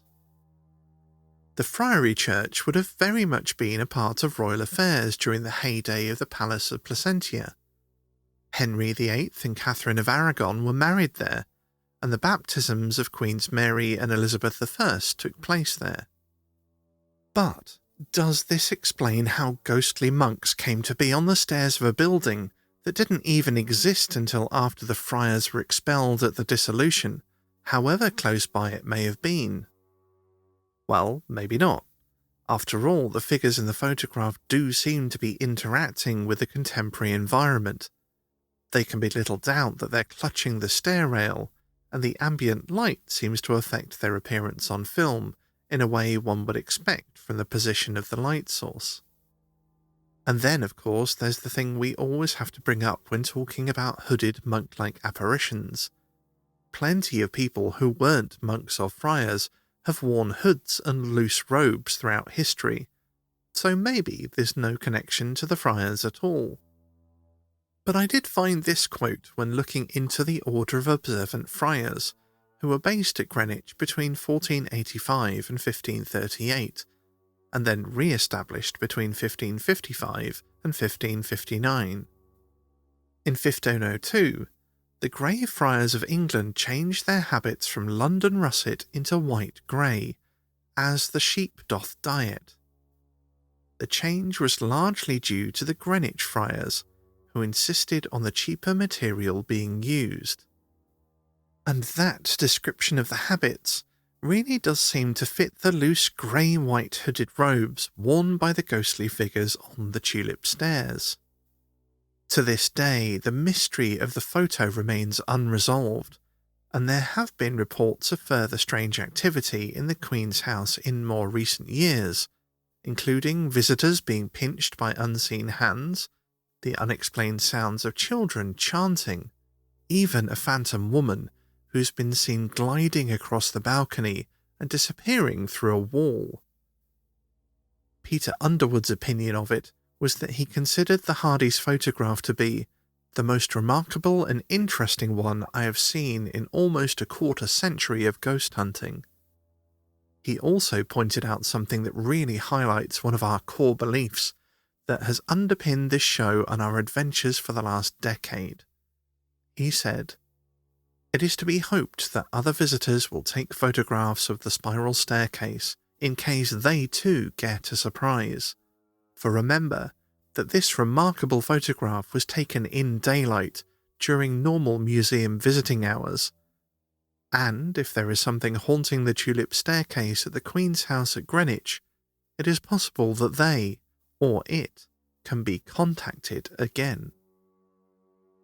We've said it all along. Although it's fun to go on nighttime ghost hunts, you don't need to be running around in the dark with EMF detectors to have a paranormal experience.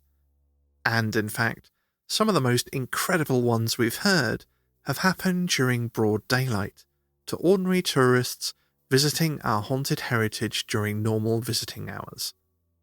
And that's why we live by the belief that it's always worth making time to make an extra stop off at a haunted museum.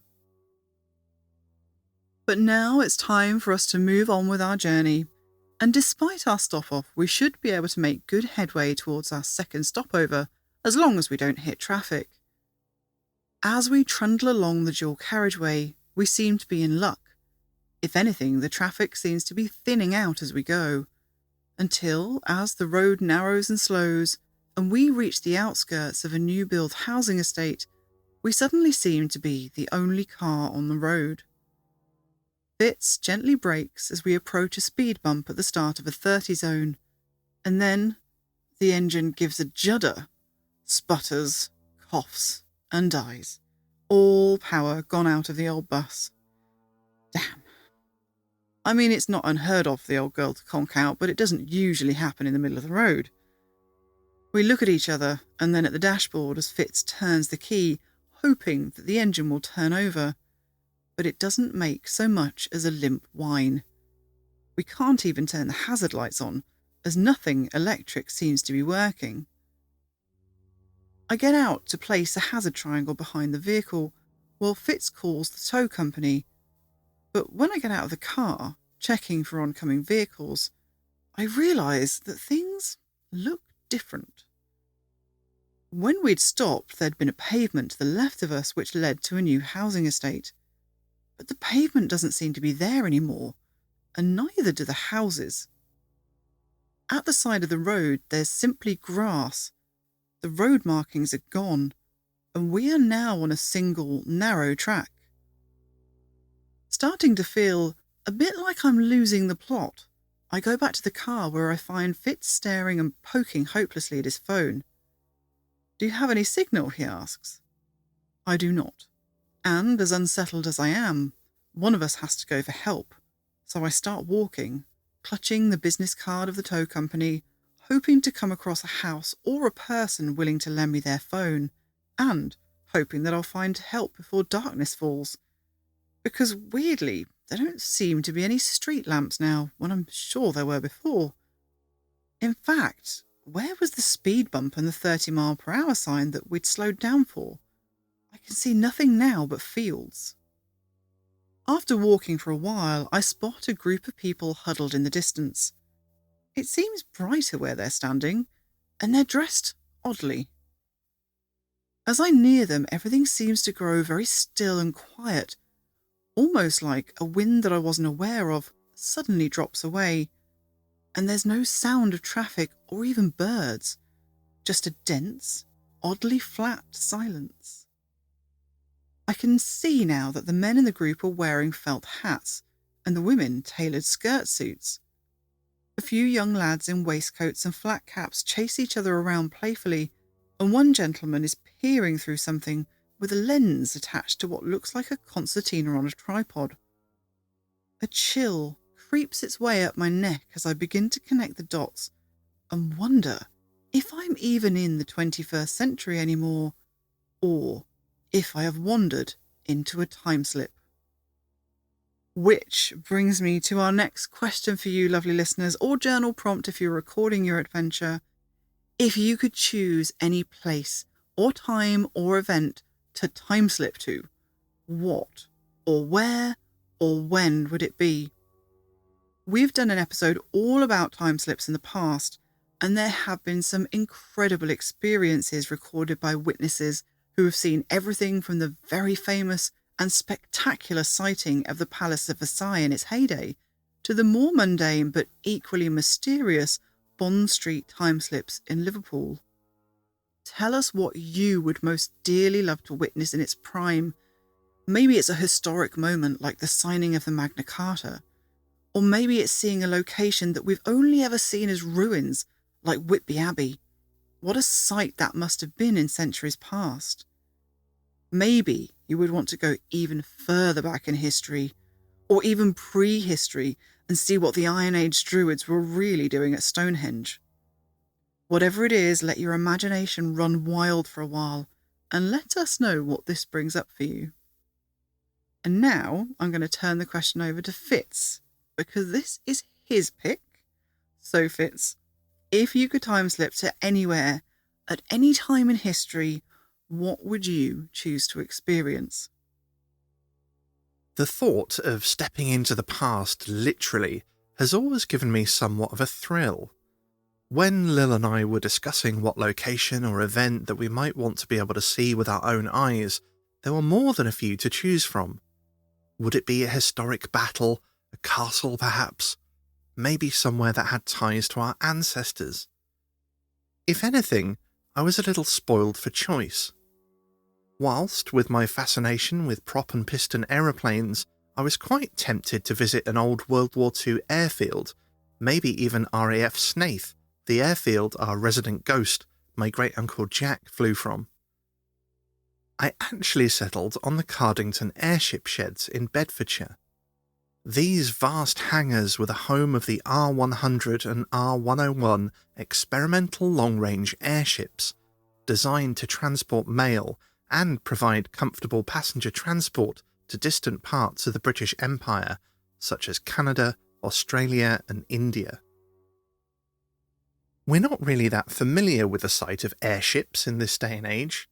Not that they've ever been especially common, but on the evening of the 4th of October 1930, Cardington was to be the site from which the largest airship in the world at that time began its maiden voyage.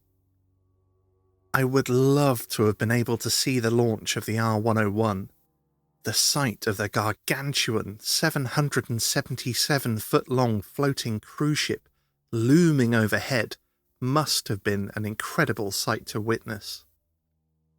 It certainly seems that it was so, for there were estimates that 1 million people flocked to Bedfordshire to witness the launch of the R101 on its maiden voyage of nearly 4,000 miles to Karachi in India.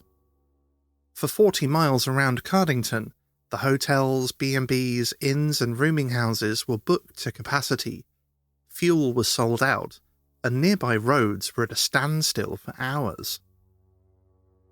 The hangars themselves are huge. I've driven past them once or twice before, and when I did so, they were quite far away from any other buildings, which made it difficult to really appreciate the sheer scale of them. Even so, they towered over the surrounding farmland, and I remember asking my parents what they were for, as they seemed far too large for anything I could think of.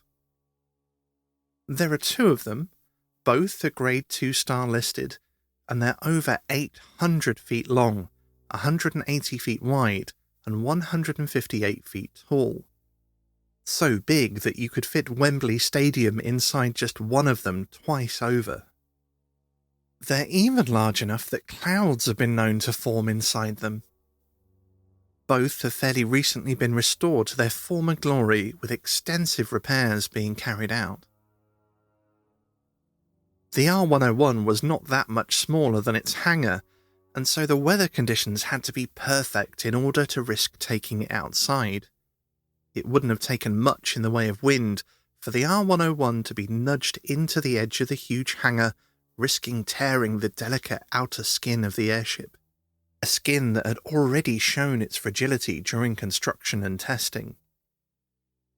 The crowds returned time and again, day after day, waiting for the perfect weather conditions, for the airship to be coaxed out of its hangar, walked gently, like an immense silent puppy, by teams hauling on guide ropes in order to attach it to the mooring mast, ready to take on its cargo, passengers and crew. How I wish I could have stood and watched this gentle giant, this Titanic of the air, and witnessed its tranquil ascent and smooth cruise on its maiden journey. It must have seemed incredibly advanced and futuristic at the time, heralding a new era of comfortable long-range travel. But instead, the R101 was to bring an end to the development of airships in Britain when its maiden voyage ended in disaster as it crashed near Beauvais, France, killing all but 6 of the 54 passengers and crew. The disaster was an international event. Not only was the airship itself an impressive piece of speculative technology, but there were also several notable people aboard for its maiden voyage, including the Secretary of State for Air and the Director of Civil Aviation. France was deeply moved by the tragedy, and they honoured those that had died in the crash with an escort of a cavalry honour guard as they were transported through France. Thousands of people lined the route to pay their respects. Once returned to the UK, they lay in state in Westminster Hall following a memorial service at St Paul's Cathedral. Nearly 100,000 people came to honour their memory, with queues reaching half a mile long. They were then taken to St Mary's Church in Cardington, where they were buried alongside one another in a shared grave. Perhaps somewhat inauspiciously, some of the remains of the R101 were purchased by the Zeppelin Company as salvage for use in their own airships, and it's quite possible that some or all of this material was used in the construction of the infamous Hindenburg. Following the crash of the R101, all airship work in Britain stopped, and Cardington became a storage station until the run-up to the Second World War, when it became home to the No. 1 RAF Balloon Training Unit, responsible for the construction, storage and training of balloon operators and drivers. Following the war, the focus changed from barrage balloons to weather balloons, as the base became a meteorological research balloon training unit, but the sheds themselves fell out of use during this time and were fenced off from the rest of RAF Cardington. Even if you've never been to Cardington, it's still quite likely that you will have seen the inside of the sheds, though you probably would never have realised it, as one of the more modern uses for the site has been as a stage for films. They've been used to house the sets for several famous productions, such as the Yavin base for the original 1977 Star Wars in Shed 1, and again for the Yavin base in Rogue One in Shed 2, and Christopher Nolan's Batman films. Given their history, it's perhaps not surprising that there have been some reports of paranormal activity here, though not as many as I may have suspected. I can find few detailed reports other than mentions of darting shadows, clanging metallic sounds, and tools going missing. What is really fascinating, though, is the incredible story that happened immediately following the crash of the R101, involving a prominent psychic medium, the famous psychic researcher Harry Price, as well as the recently deceased Sir Arthur Conan Doyle. It's a truly incredible tale, and like many of the locations, encounters, and people that we research on the show, I just kept finding layer upon layer of bizarre and amazing information, and most of it centers around one particular lady. I'm sure that many of you will have heard of Eileen Garrett, a world-famous psychic medium and parapsychologist.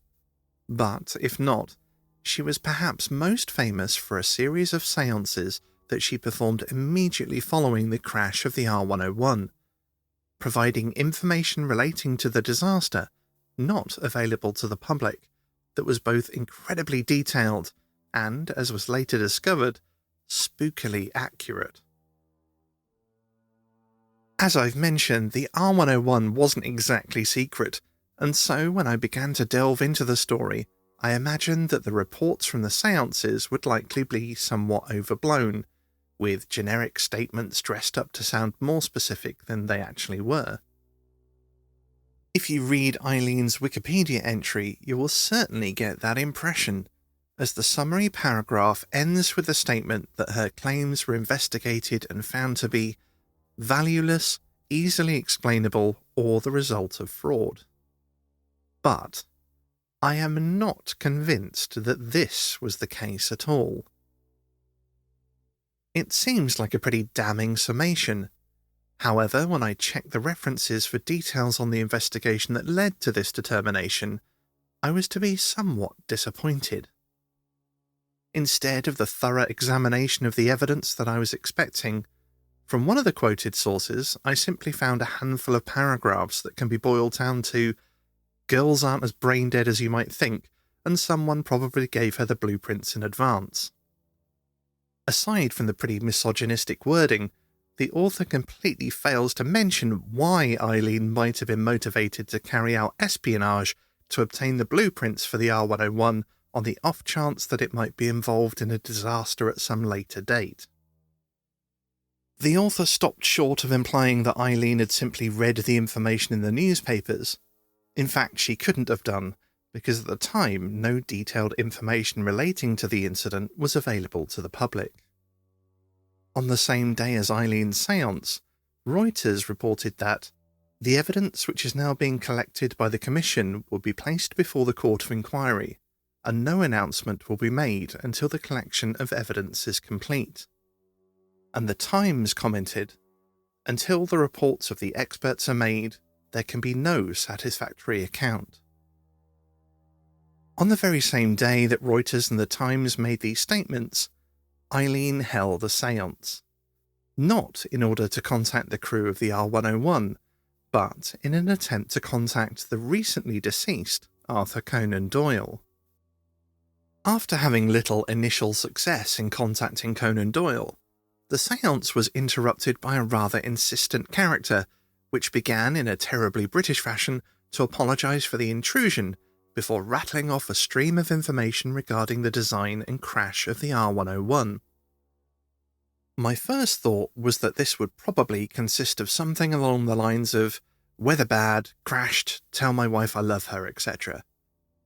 However, this was not the case, and Eileen relayed some quite specific technical information relating to the R101, such as problems with the air screws, or propellers as us laypeople might be more familiar with, engine cylinder bore sizing, and even more startlingly, mentions of confidential experimental gas mixtures that were known only to a select few, and not the majority of those working on the construction of the R101, or even its crew. During my research on the R101 disaster and of Eileen Garrett, I ended up falling down multiple rabbit holes, as we seem to be unable to avoid, and it without a doubt captured my attention. For a start, it's an aviation-based story, and you all likely know by now my love for aircraft, but the intricate details provided in multiple seances, and in fact from more than one medium, as well as some rather stunning claims about the nature of existence after death, were just absolutely gripping. I've always been a bit hesitant around the claims of mediums. Not to say that I dismiss them outright, but there are some that are unarguably frauds, and the methods that they use, such as cold reading or simply researching their target, are well known. This case, however, left me scratching my head, and the skeptics' responses to the claims were even more apathetic and implausible than you might expect. There is much, much more to this story, and it's not limited to just the R101 disaster. The rabbit holes on this one are deep, and I'm excited to share it all with you. But I just cannot do it justice here.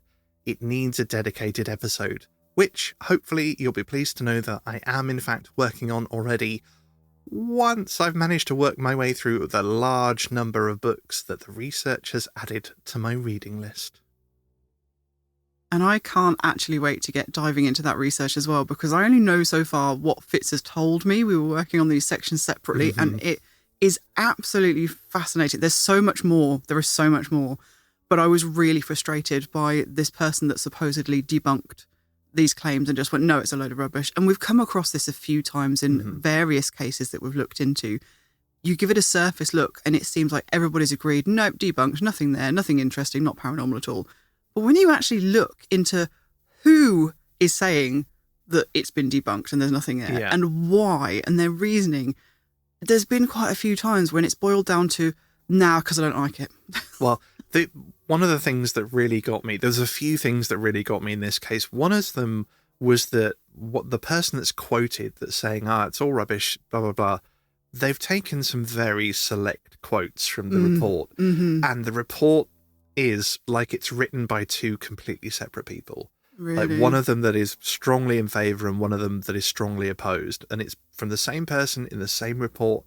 And on one hand, they say it's all rubbish and completely made up. On the other hand, they say, it's definitely psychic and there is no other way they possibly could have done it.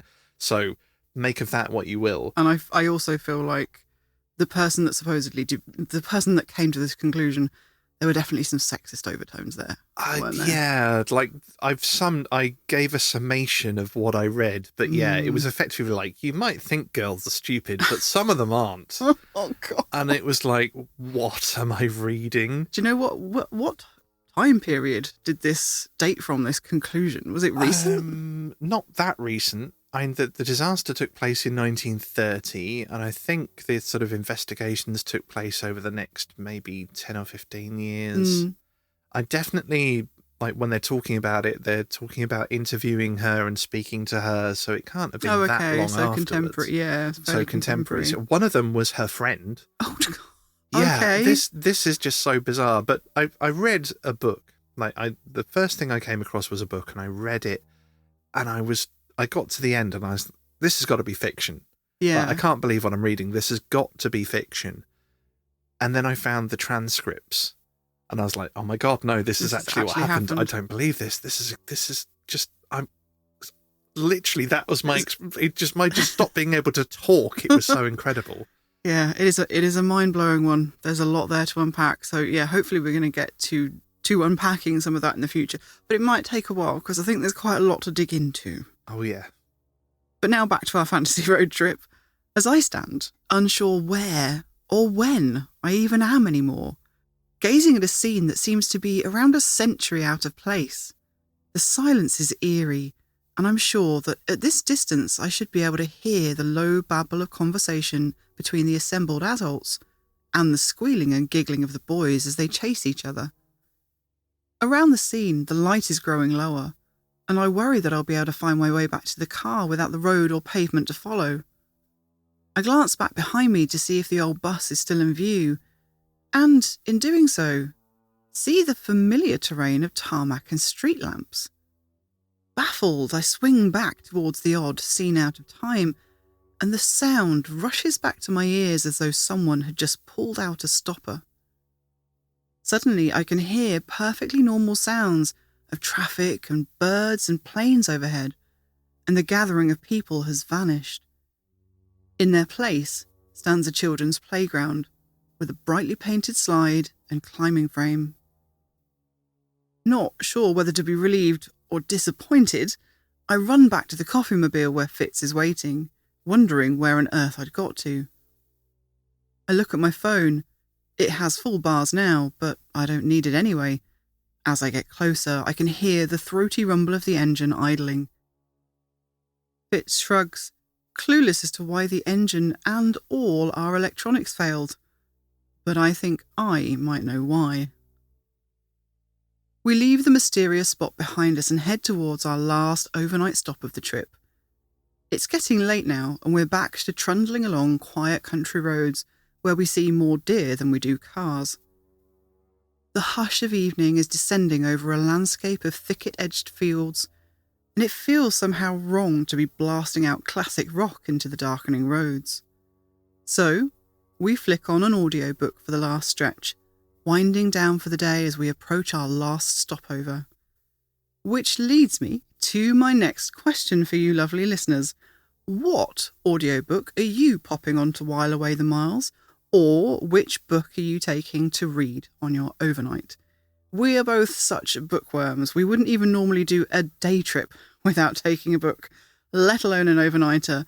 And Fitz is an absolute hazard whenever we go away, because he somehow manages to get through between 1 to 2 full-sized paperbacks per day. So if we're going away for a week, we have to basically fill half the car with enough books just to keep him going. Yeah, even I'm amazed at how fast I can read. I don't know how you do it. I mean, I'm a proficient reader. I thought I read quickly until I met you. It's ridiculous. Anyway, we digress. This is your next journal prompt for those of you playing along. What book are you taking on the road with you, or which audiobook are you listening to in the car? So, of course, for us, the first book we have to talk about is Lonely House by M. Belanger, the book that inspired this whole episode. At its heart, it's a haunted house novella, but it's also a co-authored narrative that you as the reader sort of write as you interact with the prompts, which is very cool but kind of difficult to explain, especially if you haven't come across things like journaling games before, which I hadn't before I read it. So I'll read you a couple of lines from the intro to the book, because it kind of explains it better than I'm doing. The description is a solo game of collaborative fiction, and the author writes this explainer on the inside page. This is a story written collaboratively by me and you. It's a story about family and the way the past can haunt you. It's a story about relationships, even when we don't recall everything about who we were. And it's a story about a house that is also a memory, and together we will determine what that means. This is a story that invites you to engage. Now, I had never really come across anything like this before, and it really got the gears in my brain whirring. And this episode is essentially the result of that, because I came away wondering what I could do with that idea and, how we could make it our own. So thank you sincerely to M. Belanger for the novella and for the inspiration for this episode. Now, obviously, we've drawn on other inspirations for this episode too. Being Us, the result is a vibe that's a bit more like a quirky board game than anything. Very us. Lonely House, however, is much more of a deep dive, or at least it can be, if that's how you choose to play it. So if you fancy something a bit more involved, with a modern gothic, kind of haunting of Hill House type vibe, then Lonely House might be just the ticket. Although you can, if you want to, also just read it through like a regular book.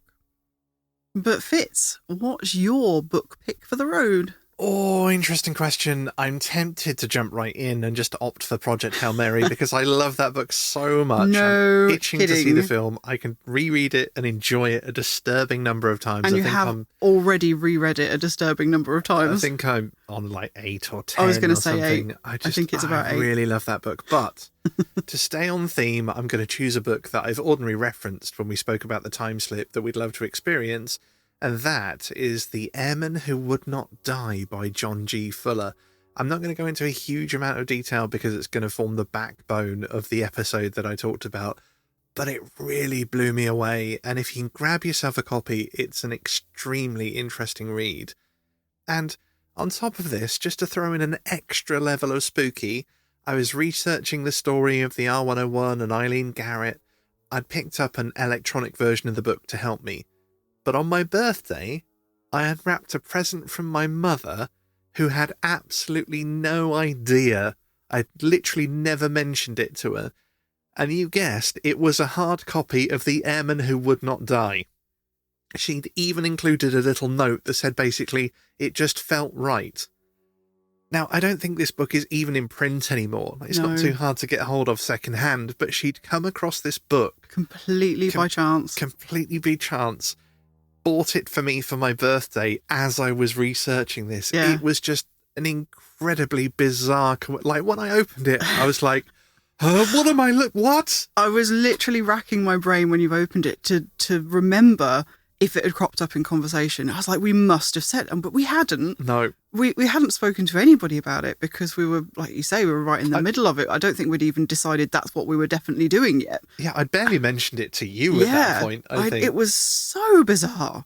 So bizarre. Uncanny. Yeah, and yeah, just an incredible story. It's one of those that I think potentially has the chance to completely overturn my idea of what spooky stuff is. Yeah, and especially what mediumship is. Yeah. I don't want to give too much away because for me, it's kind of earth-shattering. It really is a bit of an earth-shattering book. So my recommendation is that, like, if you want your mind blown by spooky weirdness that isn't horrific spooky weirdness, just incredible, fascinating, amazing. Yeah. But my favourite part, though, is when the voice is coming through to the medium and he's being so terribly British and going, I'm terribly sorry to interrupt. I'm terribly sorry. He's like, I can see that you're really busy. I've really got to say something about this. Like, I hate to disturb you. It's so British. It's so lovely. So hilarious. So, other, obviously, than Lonely House, what are your book recommendations for us? Well, I feel like I've been a bit greedy now because when I set these prompts, I didn't realise that you took me quite so literally as to thinking that you could only have like one and only one thing. Well, you said which book? I know. Well, no, I understand. I just didn't realise. And I realise now and I feel bad because I picked like 3. Well, because I obviously, if we were actually going on an adventure, would take like a suitcase full of books. I probably would have had 10 or 12 with me. That would have been a bit long to cover. But yeah, I've picked 3 for different reasons. So I've picked like 3 categories. I've picked an audiobook to play in the car because that's perfect for travelling. And I've picked a selection of short stories because I think that is kind of good for when you're on a trip and you just want to dip in and out and you haven't got the focus necessarily to sit down with a huge tome.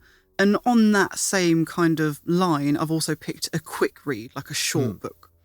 Before you start, and while you're mentioning about audiobooks, I've been told the audiobook for Project Hail Mary is also awesome. You just had to get that in there for the Project Hail Mary fan club. So the audiobook that I've picked, I'm afraid it's not really a spooky one, but it is a history nerd's dream. So I know a lot of you are history fans just as much as you are ghost fans. And it's Anna North's Bog Queen. And it's a bit like Kathy Reichs and Bernard Cornwell had a baby as a book. I was going to say... Had a book baby. Is that a thing? That's a thing. I'm making it a thing. So it combines forensic anthropology, but the story of a forensic anthropologist is kind of told alongside the story of an Iron Age druid. And then we've got a third narrative from an ancient colony of moss. And I know that sounds really bizarre, but trust me, it worked. It's so good. I haven't finished it yet. So if anybody's listening / reading to this, please no spoilers, because it's literally what I am actually listening to at the moment. And I've not finished. CSI Stonehenge. Oh, yeah. It's very cool and it's very different and I'm really loving it, but haven't finished yet. My short story pick is Tom Cox's Help the Witch. This is more along the lines of landscape horror. So some of the stories are a little bit M.R. Jamesy, like horror in the landscape, ancient beings, and you're not really kind of sure what they are and what it's talking about. And some of the stories are more traditional in format. Like I said, a bit more M.R. Jamesy. Some of the stories are very short and they do get a little bit off the wall, some of them. And it's very much, I think it's a bit of a Marmite thing. Some of you will probably love it and some of you will just think, I think it's a bit too, I'm not really sure what's going on. I'm not actually sure I think I'm somewhere balanced in the middle. I'm going to recommend this book that I'm not sure about. No. I think it's lovely, but I think it's a great book. And some of the stories fantastic. And some of the stories I can't quite wrap my head around. And I'm not sure whether I enjoy that or not. It's kind of a challenge. It's like, what is going on here? Do I enjoy kind of not understanding? Because in a lot of landscape horror, we're talking about things that we're not meant to understand. We're not really meant to comprehend them. Do you know what I mean? And that comes across in an interesting way, I think. Anyway, so Tom Cox's Help the Witch. And my last recommendation is a YA book, a young adult book. And it's J.A. Bowler's Ice Cooper and the Depton Shadelings. Now, I love a good YA book. Ever since I worked in a specialist children's library many moons ago now, I really feel like YA literature is seriously underrated. And many of them make such good rip-roaring reads, especially when you're on a trip or something. I think they're just perfect because they're easy to get into. You don't want to put them down and you can just whiz through them. And honestly, I think they're better than a lot of adult novels. And I think that the strange world of Ice Cooper's encounters with the Depton Shadelings is perfect as well for a spooky adventure. The author is based in Warwickshire, so not a million miles from where we are, a county on our home turf of the Midlands. And something about the creepy shadelings that feature in this book, the first description of them really reminded me of the skitterers that we've often talked about on this show. This title is the first in a series of 3 and is described as a contemporary supernatural environmental thriller for readers of 9 to 13 years, but I maintain that grown-ups will get just as much enjoyment out of it, especially if you're not in the mood for a huge tome. I really love this book. I mean, it's kind of obvious that I would. We've got folklore in the landscape that's not too far from our home turf, so we've got the kind of folklore and beasties of Warwickshire. We've got a castle and a stone circle that's kind of woven into this story. And the main character really resonated with me. I mean, her family moved to a new town and the first thing she does is start researching the local castle. So, I mean, you can see why it appealed. But that is J.A. Bowler with Ice Cooper and the Depton Shadelings. And that's one of a trilogy. So I'm really looking forward to reading the next 2 books. But I could talk about books all day long, and I won't because I've already been a bit greedy and had 3 to Paul Fitz's 1 recommendation. I can come up with another one quickly if you like. Go on then. So it just so happened that one of my students recommended a book to me, which is called Rivers of London by Ben Aronovich. Oh, I remember you saying, yeah, that sounded really good. Yeah, I picked it up because he said it was really, really good. And I was like, I need more books. I'm always running out of books. So I thought, I'll give it a try. If it's no good, doesn't matter. It's only, £5, whatever it was. Got it. Loved it. Like, it's really, really good. It's obviously fiction. It's based on, I'll give you a sort of summary of the story. There's a random policeman bumps into a ghost, suddenly finds out that spooky mythology is real, and gets thrown into a case with a wizard who's also a police officer. It's fun. It's kind of silly in that sort of Douglas Adams way, but it was just a really enjoyable read. There was lots of folklore sort of woven into it, and it doesn't take itself too seriously, and it's not intending to. It's meant to be a fun yarn with like a detective story with ghosts and spirits and personifications of rivers, and it's really difficult to describe. It sounds absolutely up my alley though. But it's really, really fun, so you should totally read it. What is it called? Rivers of London, and he's done I think 7 or 8 different books now. I've only got the first ones, I haven't tried the rest, but my student says that they get better. Oh. So this is like his first book. And sorry, who was the author? Ben Aronovich. Okay. So you know what it's like with a new author. They bring out a book and the story's good, and you kind of read through it and you think, that's a really good story, it's enjoyable, but they're still learning their craft. So from what I've been told, each successive book, like they're developing their writing skill and style as they go. So aging like better. A fine wine. Indeed. So Rivers of London, Ben Aronovich, worth a try. We will put all these recommendations somewhere written in the description or Facebook post or somewhere where you can look them up at some point. So Indeed. Don't worry if you've missed any of these and want to give them a go for yourself. And of course, we want to know, Which books will you be taking on your spooky road trip? Dear listeners, we would love to know your book recommendations. I think you've gathered by now that we are very much avid readers and we are always looking for more book recommendations. So tell a friend, make a list in your journal, start a conversation with each other and send them to us as well, please. And yes, that counts for audiobooks as well. Listening is reading too. So, back on the road. You may remember me mentioning earlier that our packing list for the van included some camping gear. We have often stayed at a campground, both to save a bit of money and to get as close as possible to the haunted location we are visiting. We actually love a bit of camping, so what could be better than an overnight stay in some mysterious woods? And that is where we're headed for our last overnight stop, a spooky campground. And dice at the ready for those of you who are joining in, because we have another choose your own paranormal adventure prompt for this stop, with 2 initial choices. And those are: would you choose to camp at A. Thetford Forest, known for its cryptid sightings of a shaggy haired beast known variously as the Beast of Breckland and Britain's Bigfoot? Or would you choose to camp at B. Rendlesham Forest, known for the bizarre UFO sightings and phenomena of the 1980s that became known by the nickname of Britain's Roswell? If you choose A. Thetford Forest, you'll be camping in the enigmatic area straddling South Norfolk and North Suffolk, known as Breckland, once ancient heathland and home to the mysterious crater-filled landscape of the prehistoric flint mine Grimes Graves and the fascinating Ice Age Pingo Ponds. It's the largest lowland pine forest in Britain and a site of special scientific interest.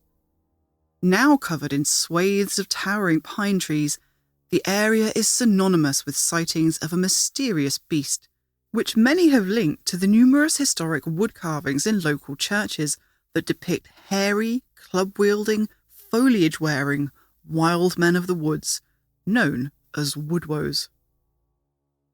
If you choose B, Rendlesham Forest, you'll be camping in the woods that made news headlines all over the world after a Freedom of Information request in 1983 uncovered details of incredible events in the forest on Christmas night 3 years prior that left military personnel baffled and frightened. Once you've picked your ideal paranormal camping spot, roll your dice or pick a number between 1 and 6 to find out what happens next on your spooky adventure. For those of you choosing A, Thetford Forest, if you rolled a 1 or a 2, this is what happens next. You drive slowly into the forest, trying to find the entrance to the campsite, but night has already fallen and it's pitch black out here in the Brecks, with thick woods looming either side of the narrow track. You wonder if you missed the signage to the campsite and hop out of the car, torch in hand, to look. Swinging the beam around, you disturb something. There's movement in the tree line as branches snap and twigs crackle, and then your torch catches something in the shadows. Something reflective, shining, like eyes. But they can't be, can they? They must be 7 or 8 feet off the ground, far too tall for the forest's resident deer. Spooked, you hop back into the car, and as you do, you can hear that the thing is coming towards you. In a panic, you pull out of there and back out onto the A road that runs alongside the woods, but even as you start picking up speed, the sound of something running follows you right alongside the car. You hit the accelerator and leave the forest behind you. For those of you that rolled a 3 or a 4, you get camp set up and decide to explore beyond the campsite clearing.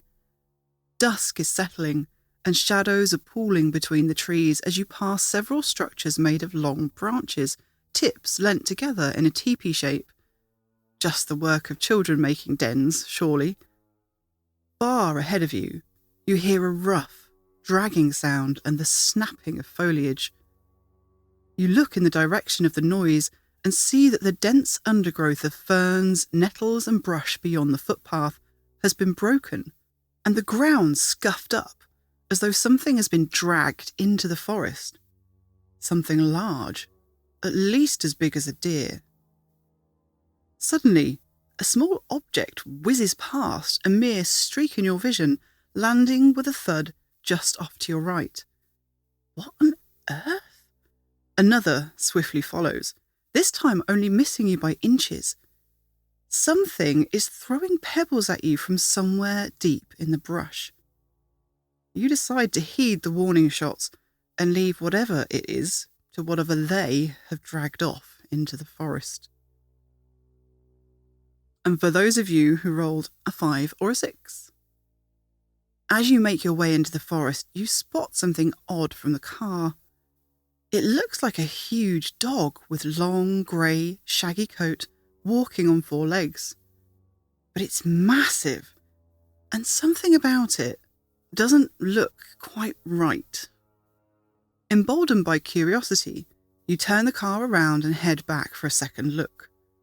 The creature is still there, and this time you notice the long snout, small ears, and large round eyes. As your brain struggles to make sense of the beast, the animal rears up on its 2 hind legs and starts walking towards your car on 2 legs like a human, but a human that is 8 feet tall and covered in shaggy grey fur. You decide that you've seen enough and put the creature in your rear-view mirror. So what did you choose? What experience did you add to your own spooky adventure? We would love to know. And as with the Mermaid Inn, all of those outcomes are based on real reports from strange activity in and around Thetford Forest, with many of the reports coming from drivers on the A1075 road that passes through a stretch of the forest towards Watton, garnering the cryptid the names of the Wild Man of Watton and the Beast of the A1075. The first recorded encounter may have been in 1979, when several witnesses alerted police to what they thought was bears seen on the outskirts of Thetford Forest. But no bears were ever found, and the biggest animal you would normally expect to find in those woods is deer. In following years, the reports got stranger. June of 1986 was a month beset with unsettled weather, such as hail, lightning storms, and strange fog. And on one summer night, a driver was travelling along the A1075 towards Thetford when they passed something they couldn't quite make sense of. They described a large, long-haired creature with shaggy, light grey fur.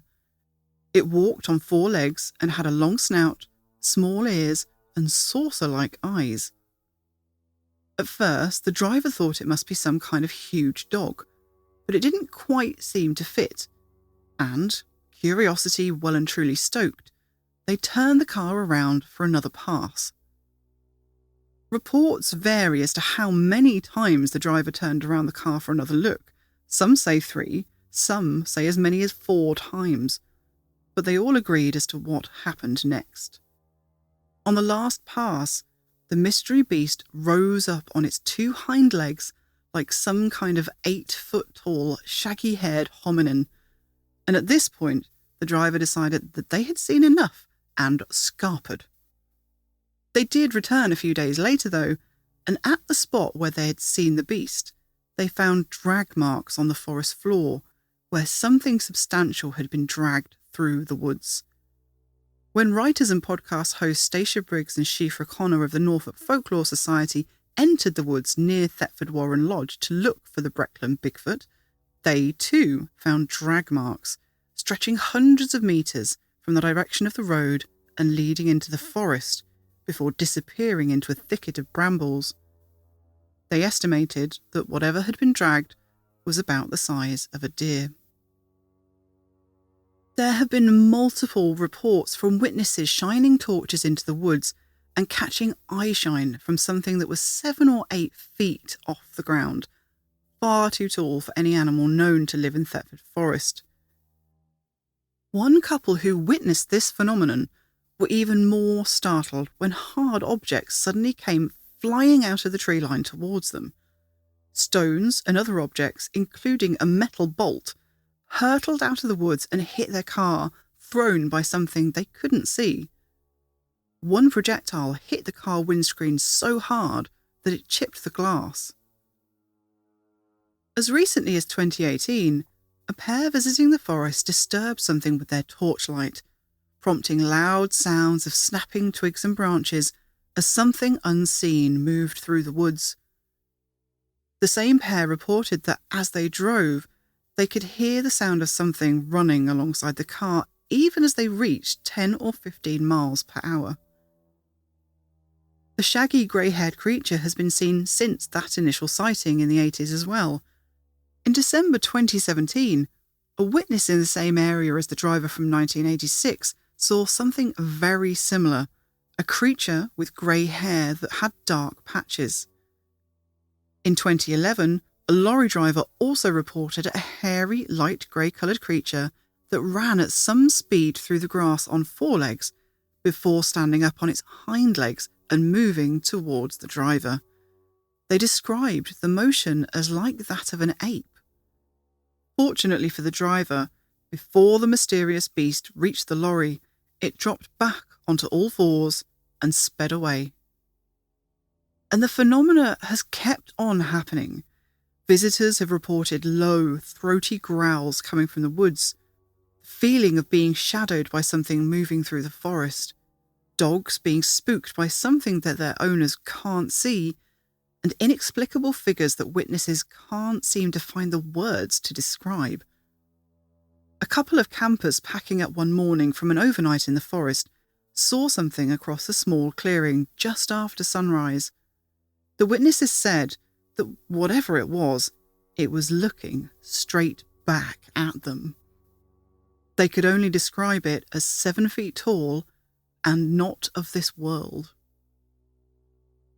And if you happen to choose B, Rendlesham Forest, if you rolled a 1 or a 2, tuckered out from a day on the road, you're glad to finish setting the tent up and be able to crawl into your warm sleeping bag.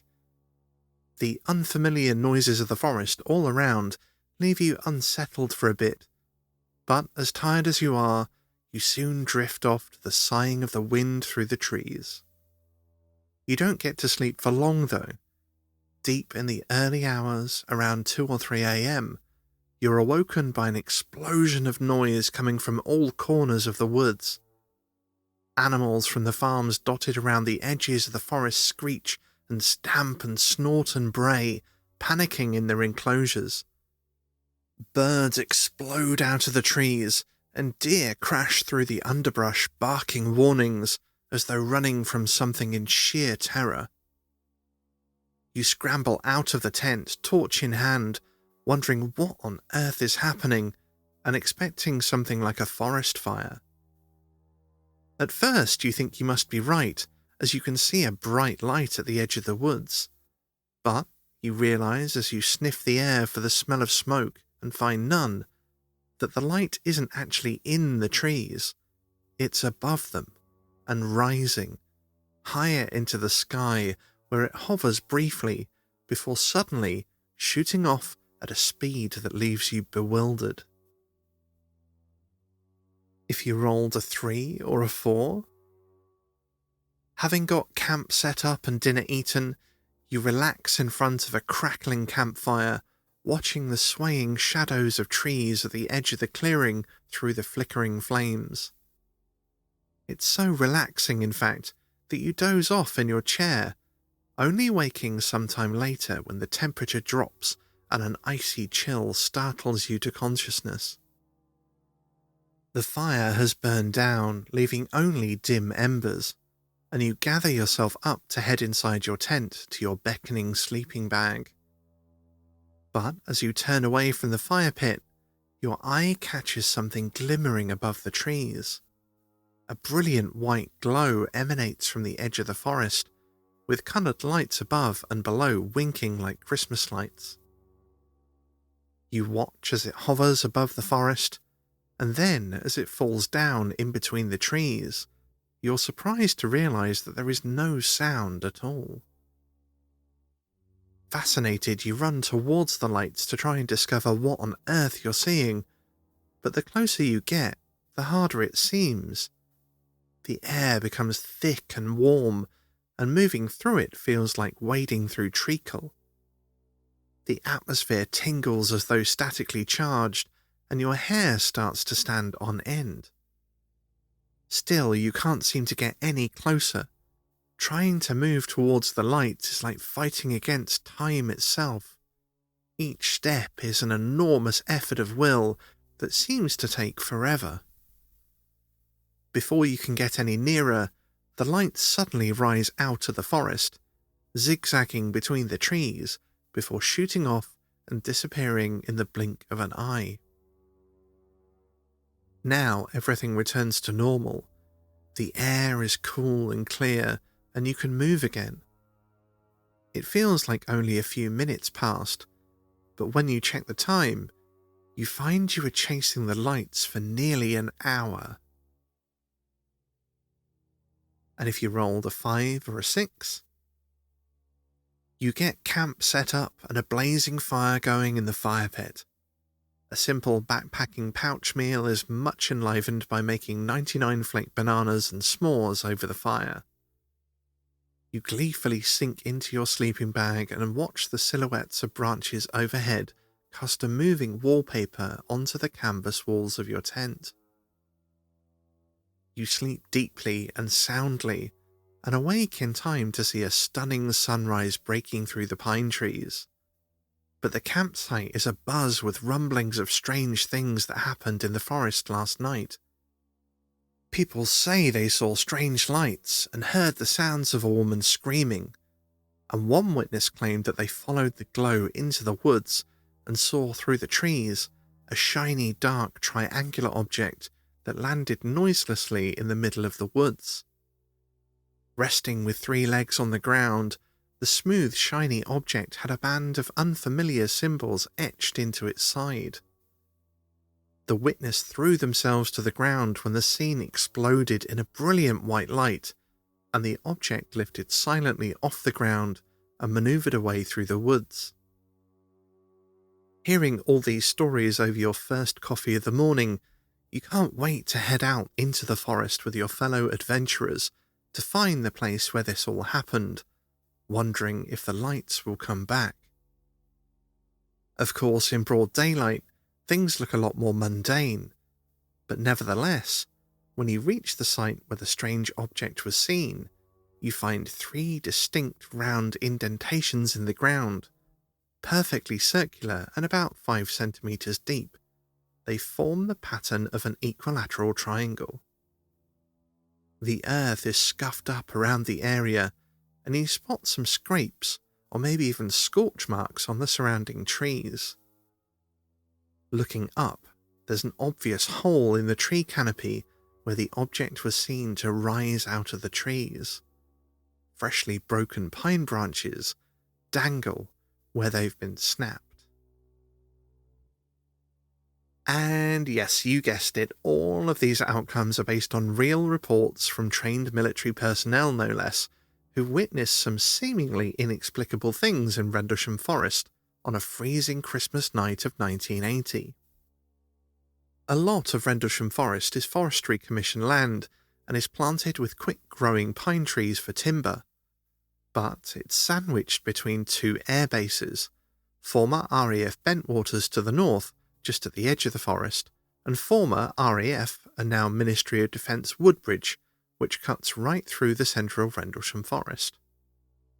Back in 1980, both these bases were being used by the United States Air Force, and it was USAF security officers driving inside the perimeter fence near the east gate of Woodbridge Base who first saw strange lights that seemed to hover over the trees in the east before silently landing right in the forest. The case is a complex and confusing one that's had a lot of media attention over the years, with writers and researchers dedicating years or even decades to figure out exactly what happened, and offering up various theories for debunking the phenomena. The mystery still rumbles on to this day, complicated no end by the fact that witness statements and testimonies seem to be very much pared down or even stifled at the time due to those involved not wanting to lose their military careers or be made laughingstocks by the media. Over the years, information has slowly trickled out as witnesses either broke their silence or finally felt safe enough to talk after retiring from the military, and the result is a confusing mess of incredible, startling, but sometimes conflicting statements, amongst them descriptions of a shiny, dark, triangular object landing silently in the forest. Some witnesses described the material the object was made from as difficult to explain, but almost like glass. Others were able to recount the strange symbols embossed on its side well enough to draw them. Witnesses described the object as resting on 3 legs, and later found indentations in the ground that matched the shape and spacing of these legs. At the landing site, scuffed up ground, scraped trees, and a hole in the tree canopy was recorded in the days following the event, as well as unusual energy signatures and odd radiation readings. This object, now often referred to as a craft, was seen to emit a radiant white or yellow light, as well as a red light on top and banks of blue lights below. It's been reported that the Woodbridge control tower saw the spectacle of the brightly lit craft rising inexplicably out of the woods, and that radar captured some of its movements. The USAF airmen who tried to approach the craft in the woods reported feeling odd atmospheric sensations, as though the air was thick and full of static. The closer they got to the craft, the harder they found it to move. One witness remembering the experience said, "I do not really know how to phrase this, but it was as if I was moving in slow motion.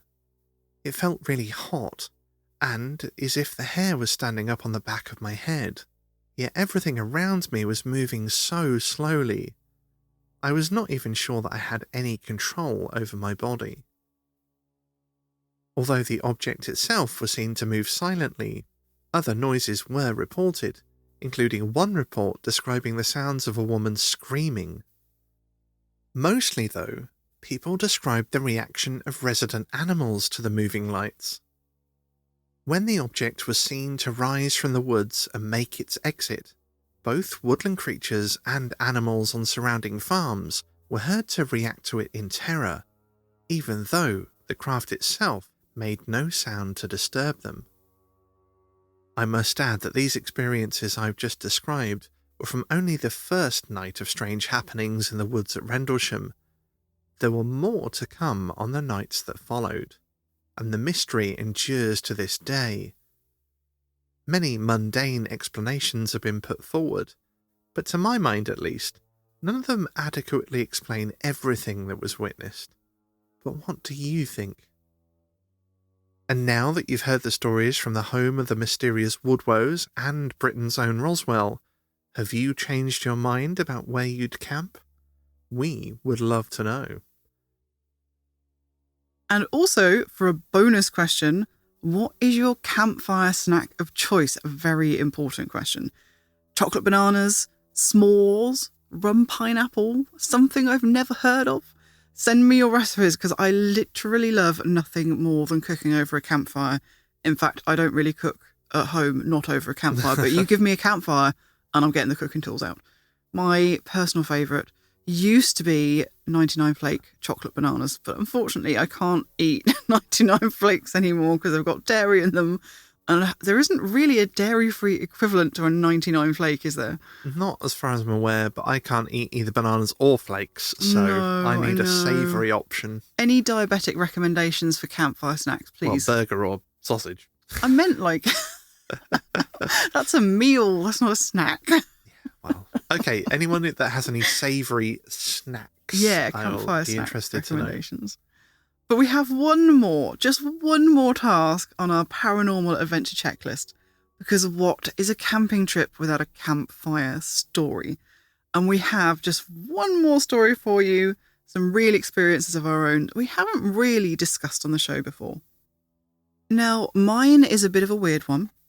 I really didn't know what to make of it at the time, and actually I still don't really know what to make of it, which is why this is the first time I'm sharing it with you lovely listeners.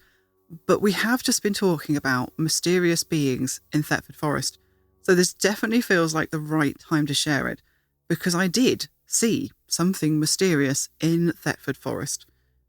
We've been out to Thetford Forest quite a lot, or at least one part of it. It's quite big, but there is a bypass road that runs right along the side of it that forms part of our driving route to Norfolk and the closest parts of Suffolk, and we've had many trips to both.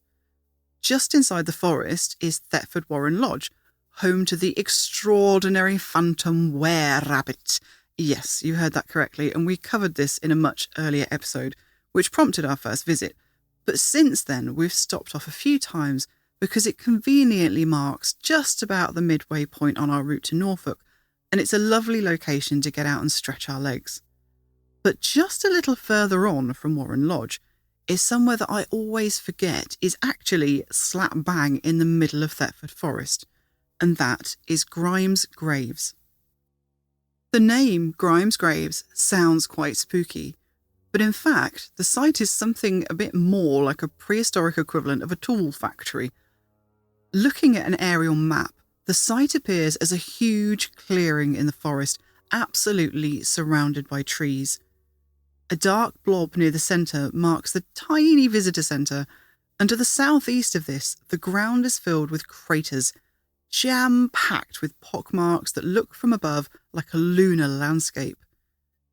These craters all mark Neolithic flint mines, where our prehistoric ancestors extracted the rich black Norfolk flint from the ground for knapping into valuable tools.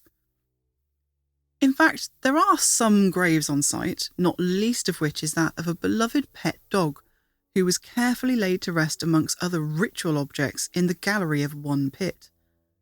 Another is a tumulus known as Grimshue's Mound, which was found to contain Bronze Age remains.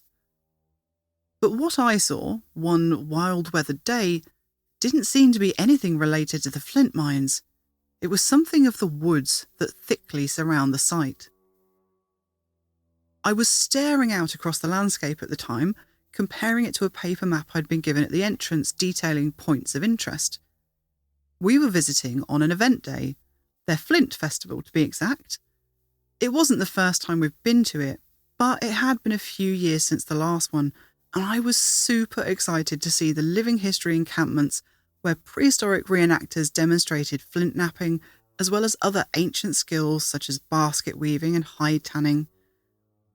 A big-ish marquee held authors giving talks to a small crowd, and the site hummed with a curious mix of archaeology enthusiasts wielding umbrellas and wide leather hats against the grey, drizzling rain, and suede-clad folk hung with bone and antler, faces daubed with bright ochre, moving softly between the dips and hollows and disappearing into dim, smoky tents, as though part of the prehistoric landscape had accidentally leaked out through the marquee doors and into our own time. You certainly couldn't call it busy, though. Flintfest is a bit niche, to say the least. Facilities are rather basic, and the site miles from the nearest cafe. Selfishly, I love it this way. I can't imagine this rather desolate site heaving with people, and I feel, somehow, that it doesn't want to be. The wild, expansive Breckland landscape just seems to swallow up the little structures humans have been bold enough to try and put down on this untamed land. The weather on that day also warded off all but the bravest souls. Within the space of 5 minutes, we went from drizzle to blazing sunshine to thunderclouds, lightning, pelting hail, and then cycled through it all again several times. In a gap between thunderstorms, having already got soaked and had to change my clothes once, I headed, in a meandering sort of way, towards Grimshoe Mound. With the encampments and marquee behind me, I stopped to gaze across the craters towards the tree line, simply lost in the moment, and listening to the distant and ancient sound of stone and antler striking flint, ringing out across the sight. As I stared at a thin line of silver birch trees right at the edge of the woods in front of the thick pines behind them, my eyes settled on what looked like a huge, angular tree trunk. It was a strange shape, like maybe the tree had been struck by lightning or split oddly or something. It was the exact colour of its neighbouring birch trees, but my brain couldn't add up why it was so massive in girth in comparison to its slim companions. Did birch trees even get that big, I wondered? And then it moved. I shook myself, surprised and slightly embarrassed, to realise that I must have been looking at a person, not a tree, because now it was obviously a human form, and my first thought was that someone had been hiding in the tree line in a ghillie suit, a special type of clothing designed to blend into foliage. But I'd never seen a ghillie suit the same colour as the white and grey trunks of silver birch, and this person was so stocky. Something about it didn't quite fit. The figure moved again, and I say moved, but really I mean something more like morphed. I had been absolutely convinced that I'd been watching a real person for a few seconds there, a completely humanoid form. But now the shape had changed again to something that couldn't have been a human being. Now it was more like a tremendous tree stump again, but rounder and lower than the one I'd seen originally. It almost looked like it was starting to disappear into the side of a tree. I squinted into the tree line, wishing I had binoculars to better see what on earth I was looking at. And then I remembered I could use my phone camera to zoom in. Stupidly, it hadn't even occurred to me that I could try and photograph whatever this was until this point. I didn't want to look away and miss anything though, so I carefully reached down into my handbag to grab my phone without ever taking my eyes off the figure. I used the shortcut button to open the camera, again without looking, and carefully holding my gaze, I raised the phone to point in the direction of where I was looking, never moving my eyes, and when I was certain that I must have the figure in frame, I just flicked my eyes from the tree line to the screen of my phone, and it must have taken a split second. Less than a second. And in that split second, whatever it was just gone. It was simply no longer there. It didn't disappear, it just didn't exist anymore. It even felt suddenly empty. I dropped the phone, looked with my own eyes again, but there was nothing. Nothing even remotely like the size or shape that I could have mistaken for a figure. There was no people scurrying off into the woods, there was no hint of movement in the undergrowth, just trees. Looking around, I realised that a little further off to the left, there were real people. One man in a vivid red jacket emerged from the tree line to stand just at the edge of the trees, the same distance from me as the figure had been, but just a little further off to one side. And at this point, I realised that what I'd seen couldn't have been a person. The real man in the bright red coat was half the size of what I saw, and it was a man, not a child. Whatever the figure was that I'd seen, though, must have been at least 8 feet tall, and stocky in a way that I've honestly not seen outside of made-up movie characters. To this day, I have no idea what I saw. Later on, I did look up different types of ghillie suits because they do come in various shades and colours, and they definitely can make your outline look a lot more bulky and less well defined. But they can't make you 8 feet tall, and I really couldn't find a design that matched what I saw. The closest I could come to was a suit designed to provide camouflage in urban or rocky environments to match the grey colours of concrete and stone. But it wasn't really quite light enough to match the birch trees, the silver birch trees, and I can't imagine what purpose anyone could have had for one of those in the wilds of the Norfolk woods, or how they could vanish off the face of the earth in the blink of an eye. So what did I see? Did I see one of Norfolk's Woodrow's wildmen that day? Or something weirder and more ancient? Or was it something completely mundane? I have no idea, but I would dearly, dearly love to know if anyone else has seen something similar. Sadly, even though I was at Flintfest, I missed this encounter, so I think by that point you'd given up, because we'd been, like, the rain was torrential. Yeah. It was ridiculous. I've never seen anything like, I've never seen rain roll in that quickly and be so ferocious.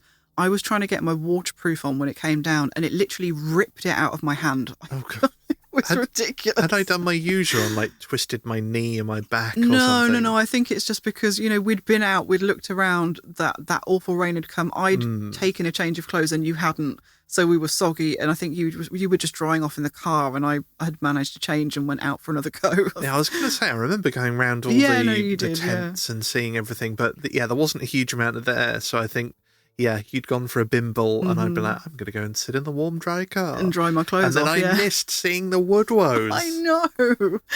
See, this is just, you need to take a change of clothes, just in case weather. See, this is the problem. You say always go back for ice cream. I can't eat ice cream. All of these things I seem to miss out on because I'm injured or I can't do it anyway. You're just too delicate, my I darling. am a delicate little flower that looks like a Woodrow's.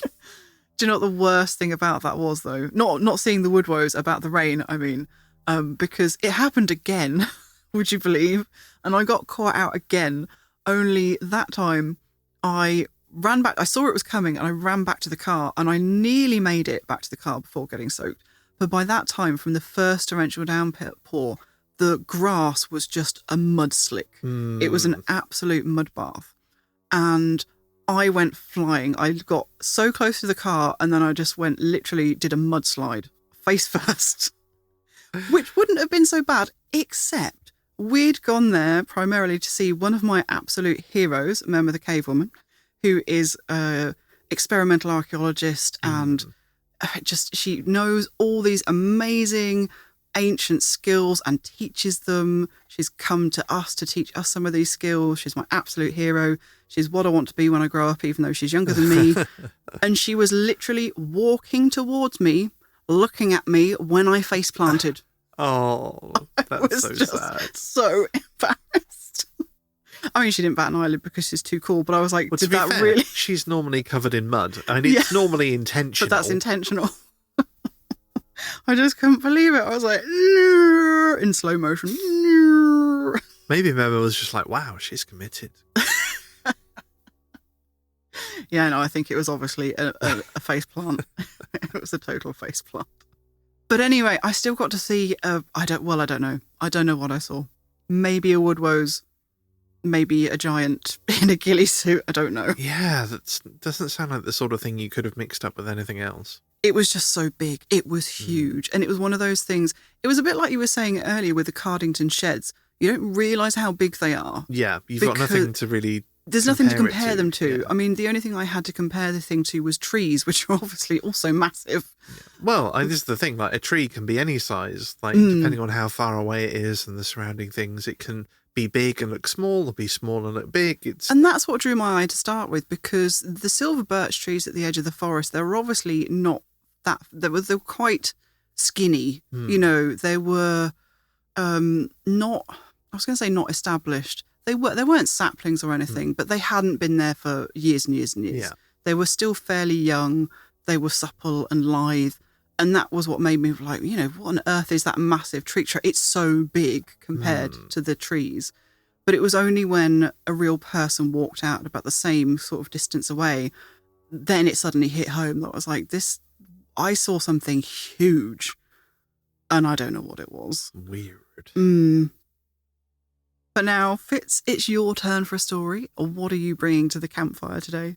Well, as our sort of campsites were either Thetford or Rendlesham, and you came up with a Thetford Bigfoot story, I kind of feel like I have to do a UFO story for mine to suit Rendlesham. Well, it's not something, again, like with my weird wood sighting, I haven't shared it before because it's not really in our usual wheelhouse, and neither are UFOs. No, we don't normally talk about UFOs. Talk about them. I think I've talked about most of my ghost experiences, but yeah, we don't tend to talk about UFOs on the show. But I have actually had a handful of sightings of weird things in the sky. Quite a few over the years, actually. Some potentially may have had more mundane explanations, but there's a couple that really have left me scratching my head. I'm by no means an expert, but I do have some experience of planes and flying, so I know what nav lights and landing lights look like, and I have some experience of the manoeuvres that are possible in a piloted aircraft.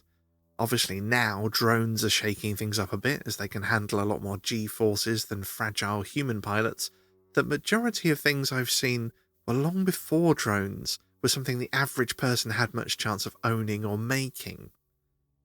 Having said that, the most recent experience we both had was when we were at the coast a couple of weeks ago. And when I say at the coast, I mean we were literally steps away from the beach. Yeah, we were in the dunes, basically. We'd found an absolute bargain at a holiday caravan site on the Norfolk coast overlooking the North Sea and had nearly a week to celebrate our birthdays. And I'm an ex-smoker, though I do still use a vape, and when staying in a holiday rental I need to go outside to use it, so I spent a fair amount of time over the week outside at night gazing into the sky. And one night I noticed a really bright light quite high in the sky out to sea, much too high to have been a light on a boat. It was much brighter and larger than the surrounding stars, and not twinkling as stars do. My first thought was that it might be a helicopter, but it didn't appear to have any nav lights, and it was rock solid, not even a hint of movement, as well as being completely silent. And that also made me think that it probably wasn't a drone, a satellite, or the ISS. Now, I called Lil to take a look, and we both pondered what it might be briefly, and I remember joking that it was aliens. I didn't think that I'd seen it on previous nights, or even earlier that night, but perhaps I just hadn't been paying attention. I was pondering if it might be Venus, even though I think it was far too large to have been, when I looked away for a few seconds, and when I looked back, it was gone. Yeah, that was a weird one. It was a real weird one because, I mean, I've seen Venus so many times. Yeah, I love looking at the night sky. I did check, and Did Venus was visible in the night that day, but it went over the horizon long before that. It wasn't in the right place to be Venus. No. It was in a weird position, and the only thing I can think it would be from the position it was either a drone or a helicopter, because it wasn't far off in the horizon, and it wasn't high up into the sky, but it was too high to be anything in the sea. Yeah. And on other nights, we actually walked down to the beach and spent quite a long time just staring out into the blackness of the North Sea because it was cool. And it was really cool to watch all the lights on the horizon, the lights from the ships and all that kind of thing. But it was much, much higher than those. It was far too big to be a star. It had to be like a light on some kind of vehicle. It was big and round. Yeah, but normally when you look at a helicopter or something, you can see a tiny bit of movement, even if it's hovering in place. No, when I say it had to be a vehicle, I mean, I don't think it was.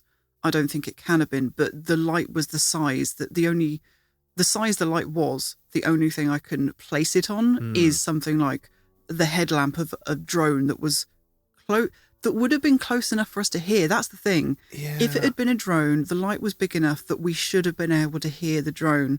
And somebody did have a drone out on a beach that we went to another day that it was loud. Like it was really obvious. It probably would have been about as high as we saw the light, I think, but you could hear it. And that night when we were standing outside, it was deadly silent. I mean, it was really quiet. It was really quiet. There was hardly anybody else around. Well, there wasn't any. I think there wasn't really anybody else around, was there? It was really quiet. And yeah, if it had been a helicopter, we would have heard it. and it would have moved, and you would have had other flashing lights to go along with it. Yeah, and it potentially, like many things, if you don't have a sort of background or something to compare it against, it could have been much, much bigger and much, much further away. But I don't think it could have been that far because there was quite a lot of cloud.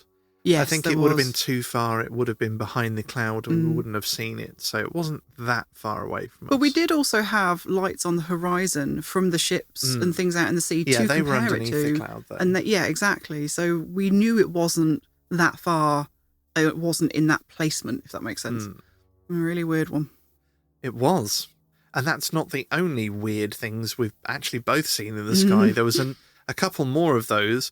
Lil and I both saw some outside Coffee HQ, and that one lasted for like an hour or something, didn't it? It was a really long time. This was like 10 years ago, wasn't it? Yeah, I thought originally that it might have been one of those Chinese lanterns or something, but at one point it kind of looked like it landed and then took off again and went in a different direction. Yeah, which isn't... I don't think the movement was quite right. No, it was weird. It was weird. And there was another one, I think I was the only one to see this one. It was not long after I got my new phone, and it got like the night shot mode and stuff that. And I was outside playing with it. So I was literally outside, phone in hand, on the camera setting, taking pictures. And I saw this thing in the sky. And at first I just thought, it's a plane or a satellite or something. I realised fairly quickly that it wasn't a plane because it was like a steady light. But then it just kind of pulsed. Oh. I'm struggling to think of a way of explaining it. It was like an explosion, but everything was very, very regular. Right. Like it just kind of expanded in a circle and disappeared. Oh. And I thought, did I just see like the world's weirdest firework? Or like, what did I see? I was really confused. But then I saw it suddenly reappear. And then it did the same thing again. It travelled along for a bit and then pulsed. And it wasn't like a satellite in the atmosphere spinning. Like sometimes you see them where they sort of reflect and turn and reflect and turn. This was travelling steady for a distance and then pulsing out in like a sphere or a ring. Oh. It was really weird.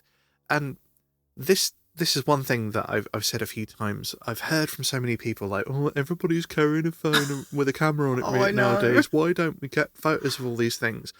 I was stood there with my phone on camera mode in my hands, pointing it at the sky when I saw this. And first of all, I wasn't expecting it, so I didn't sort of immediately start filming. So I think that's a lot of it. Like, if you said to somebody, quick, film that, it would take them a few seconds to get their phone out, open the camera app, point it in the direction. Yeah. Like, they're not instantaneous. But I was ready. And even then, it took me a couple of seconds to think, film this, you idiot. Yeah. Well, it's like I was just saying with my whatever I saw in Thetford Forest. It wasn't a long...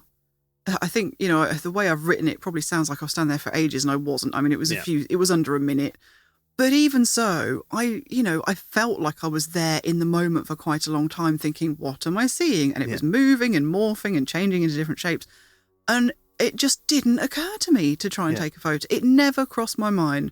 It was literally only the point where my brain went, oh, it's a shame you haven't got a pair of binoculars in your hand right now. That would be handy, wouldn't it? And only then I was like, oh, I have a phone. Yeah. But even when you're trying to capture them on camera, I think my favourite example is when we were in Florida on the beach, and I was trying to photograph dolphins because there were dolphins outside the hotel, and dolphins are not mysterious. We know all about dolphins. They're not cryptids. They are proved. There were hundreds of photos of dolphins out there, but could I get one? No. Every single time I pointed my camera in one direction, I'd hear a shout from Fitz in the other direction that I was pointing the wrong way. And it became like some ridiculous comedy sketch, honestly. And it just, even if you think to try and photograph them, it's just not that easy. I mean, the one that you were talking about that happened like about a decade ago outside of Coffee HQ that we both saw, like you say, it was there for such a long time. I did actually think to go and get my camera. And at the time, I think I had quite a primitive digital SLR. So I did try and capture the lights. But the problem is, it didn't look like anything. I had that problem as well with this one. When I actually managed to get the camera on it, there was no reference. Like there was no size. It just like a white light. Yeah, on a black background. Exactly the same. I mean, when I tried to photograph that, because it was a big red thing, whatever it was we saw outside of Coffee HQ, and the thing is, it started off almost like when the moon rises and it's really big when it's low, and then the higher up it goes, obviously it gets smaller. And by the time we thought, we should go and get a camera and try and capture this, it had kind of risen. It had gone up. It was quite a bit smaller. And the other thing is, I didn't think to get a tripod. So when I took a photo of it, it looked like it was zipping around in the sky. And of course it wasn't. It was just my camera. It was camera shake. Yeah. And all you could see was this kind of red laser point going wiggling all across the screen. And it just didn't look like anything. And if you've ever tried to photograph the moon, you will know what I'm talking about, because you can go out on a beautiful harvest full moon night and the moon will look absolutely enormous and incredible. And you'll get your camera phone out and you'll take a photograph and it will look like a blurry white dot. Yep. But to be fair, like pretty much all the ones that I've shared so far have basically been a dot in the sky. And as much as they seemed really weird at the time, I'm sure potentially there's a mundane explanation that I haven't thought of. Maybe, not saying they definitely were mundane, but it's kind of possible, fairly easily possible. But I had one experience that definitely was not just a pinpoint of light in the sky. It was lights. Now this goes back many, many moons. This probably wasn't long after we moved into Coffee HQ, long before like civilian drones were really a thing. Oh, a long time. And my computer was downstairs in the living room. And if I was sat at my computer, I was literally facing towards the front room window so I could see outside into the street. And I was sat at my computer, and all of a sudden, I saw this ring of red lights. I can't remember if it was 5 or 6, but just solid red lights spinning around a central point, like a sort of 70s, like if anyone's ever seen the 70s show UFO by Jerry Anderson, they were just kind of spinning quite slow, but they were spinning, and it flew over the houses across the road, and it just sort of came towards the house and flew above the house. I was quite startled at this point, but as soon as I kind of lost sight of it past the window frame, I immediately jumped up and shouted to Lil, like, there's a UFO flying over the house. Yeah, because at that point, I think I was upstairs reading in, the room that's now the studio, but at the time it was our bedroom. And so I just heard Fitz thundering up the stairs, yelling at me to look out of the window. And I just caught the end of it. Yeah. Disappearing off into the horizon. That's it. I just got upstairs, looked out, and I could just see it rotating away over the trees and over the houses behind our house. And I honestly don't know what to make of it. It was fairly low cloud, so it can't have been too high, probably a couple of 100 feet up at most. And if I had to guess, I'd say it's probably 20 or 30 feet across, completely silent. No sound whatsoever. Like if it was a plane, anything other than like a balloon, effectively, and it moved in such a weird way, it seemed more flat. I don't think it could have been a balloon anyway, because when it disappeared over the back of the houses, it was going at quite a clip. Yeah, it was going fast. Definitely faster than I expect a balloon would be. It wasn't like it was a windy night or anything. No, it was it quite wasn't. a still No. night. And yeah, it was so strange. It's so silent, so smooth, didn't seem affected by wind or turbulence or anything like that. And I'm just completely stumped. And that's really not... When we do get high winds here, it doesn't go... I know it sounds weird that it doesn't go in that direction, but because of the way that the cul-de-sac is sheltered, do you know what I mean? It doesn't go straight over the house. The winds come up the opposite direction most of the time. Or if they do catch us, when they go across the garden, they go the other way, like horizontally the other way. it's not the normal channel that a high wind would take, if you know what I mean. Well, wind actually varies direction depending on altitude, but I don't think it was high enough that would have come into play. No, I don't think so, because it was the kind of height that would still affect the trees, like the really, really tall trees. Yeah, the massive did kind ash of trees. seem like it, whilst it wasn't bouncing off the rooftops, it wasn't that much higher above. But yeah, and it's weird. Like I said, I've got a fair amount of experience of aircraft. When I say fair amount of experience, like my dad was a private pilot, I've got my gliding license. Like I've flown. It's not like I'm just like, I like looking at pictures of planes, but I do because it's cool. If you say so. But like I've got more than a sort of average experience, I think. And it didn't have nav lights. It didn't seem to fly in a way that made any sense.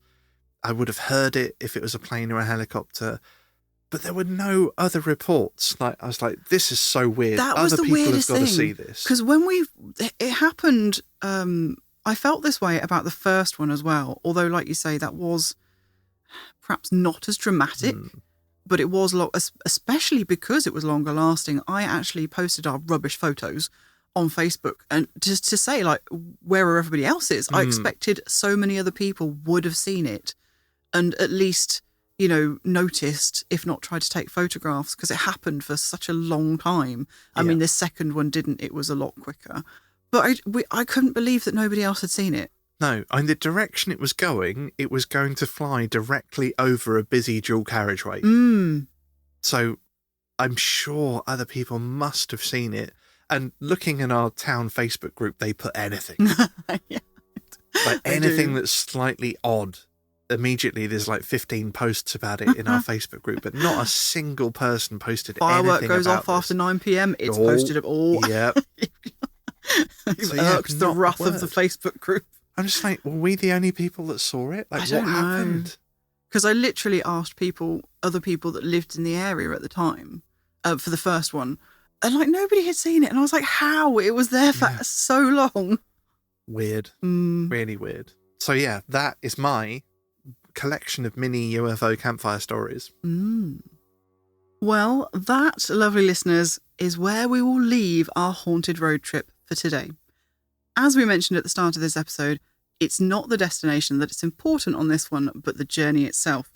So maybe we'll pick this up again in a future episode and embark on another leg of the trip.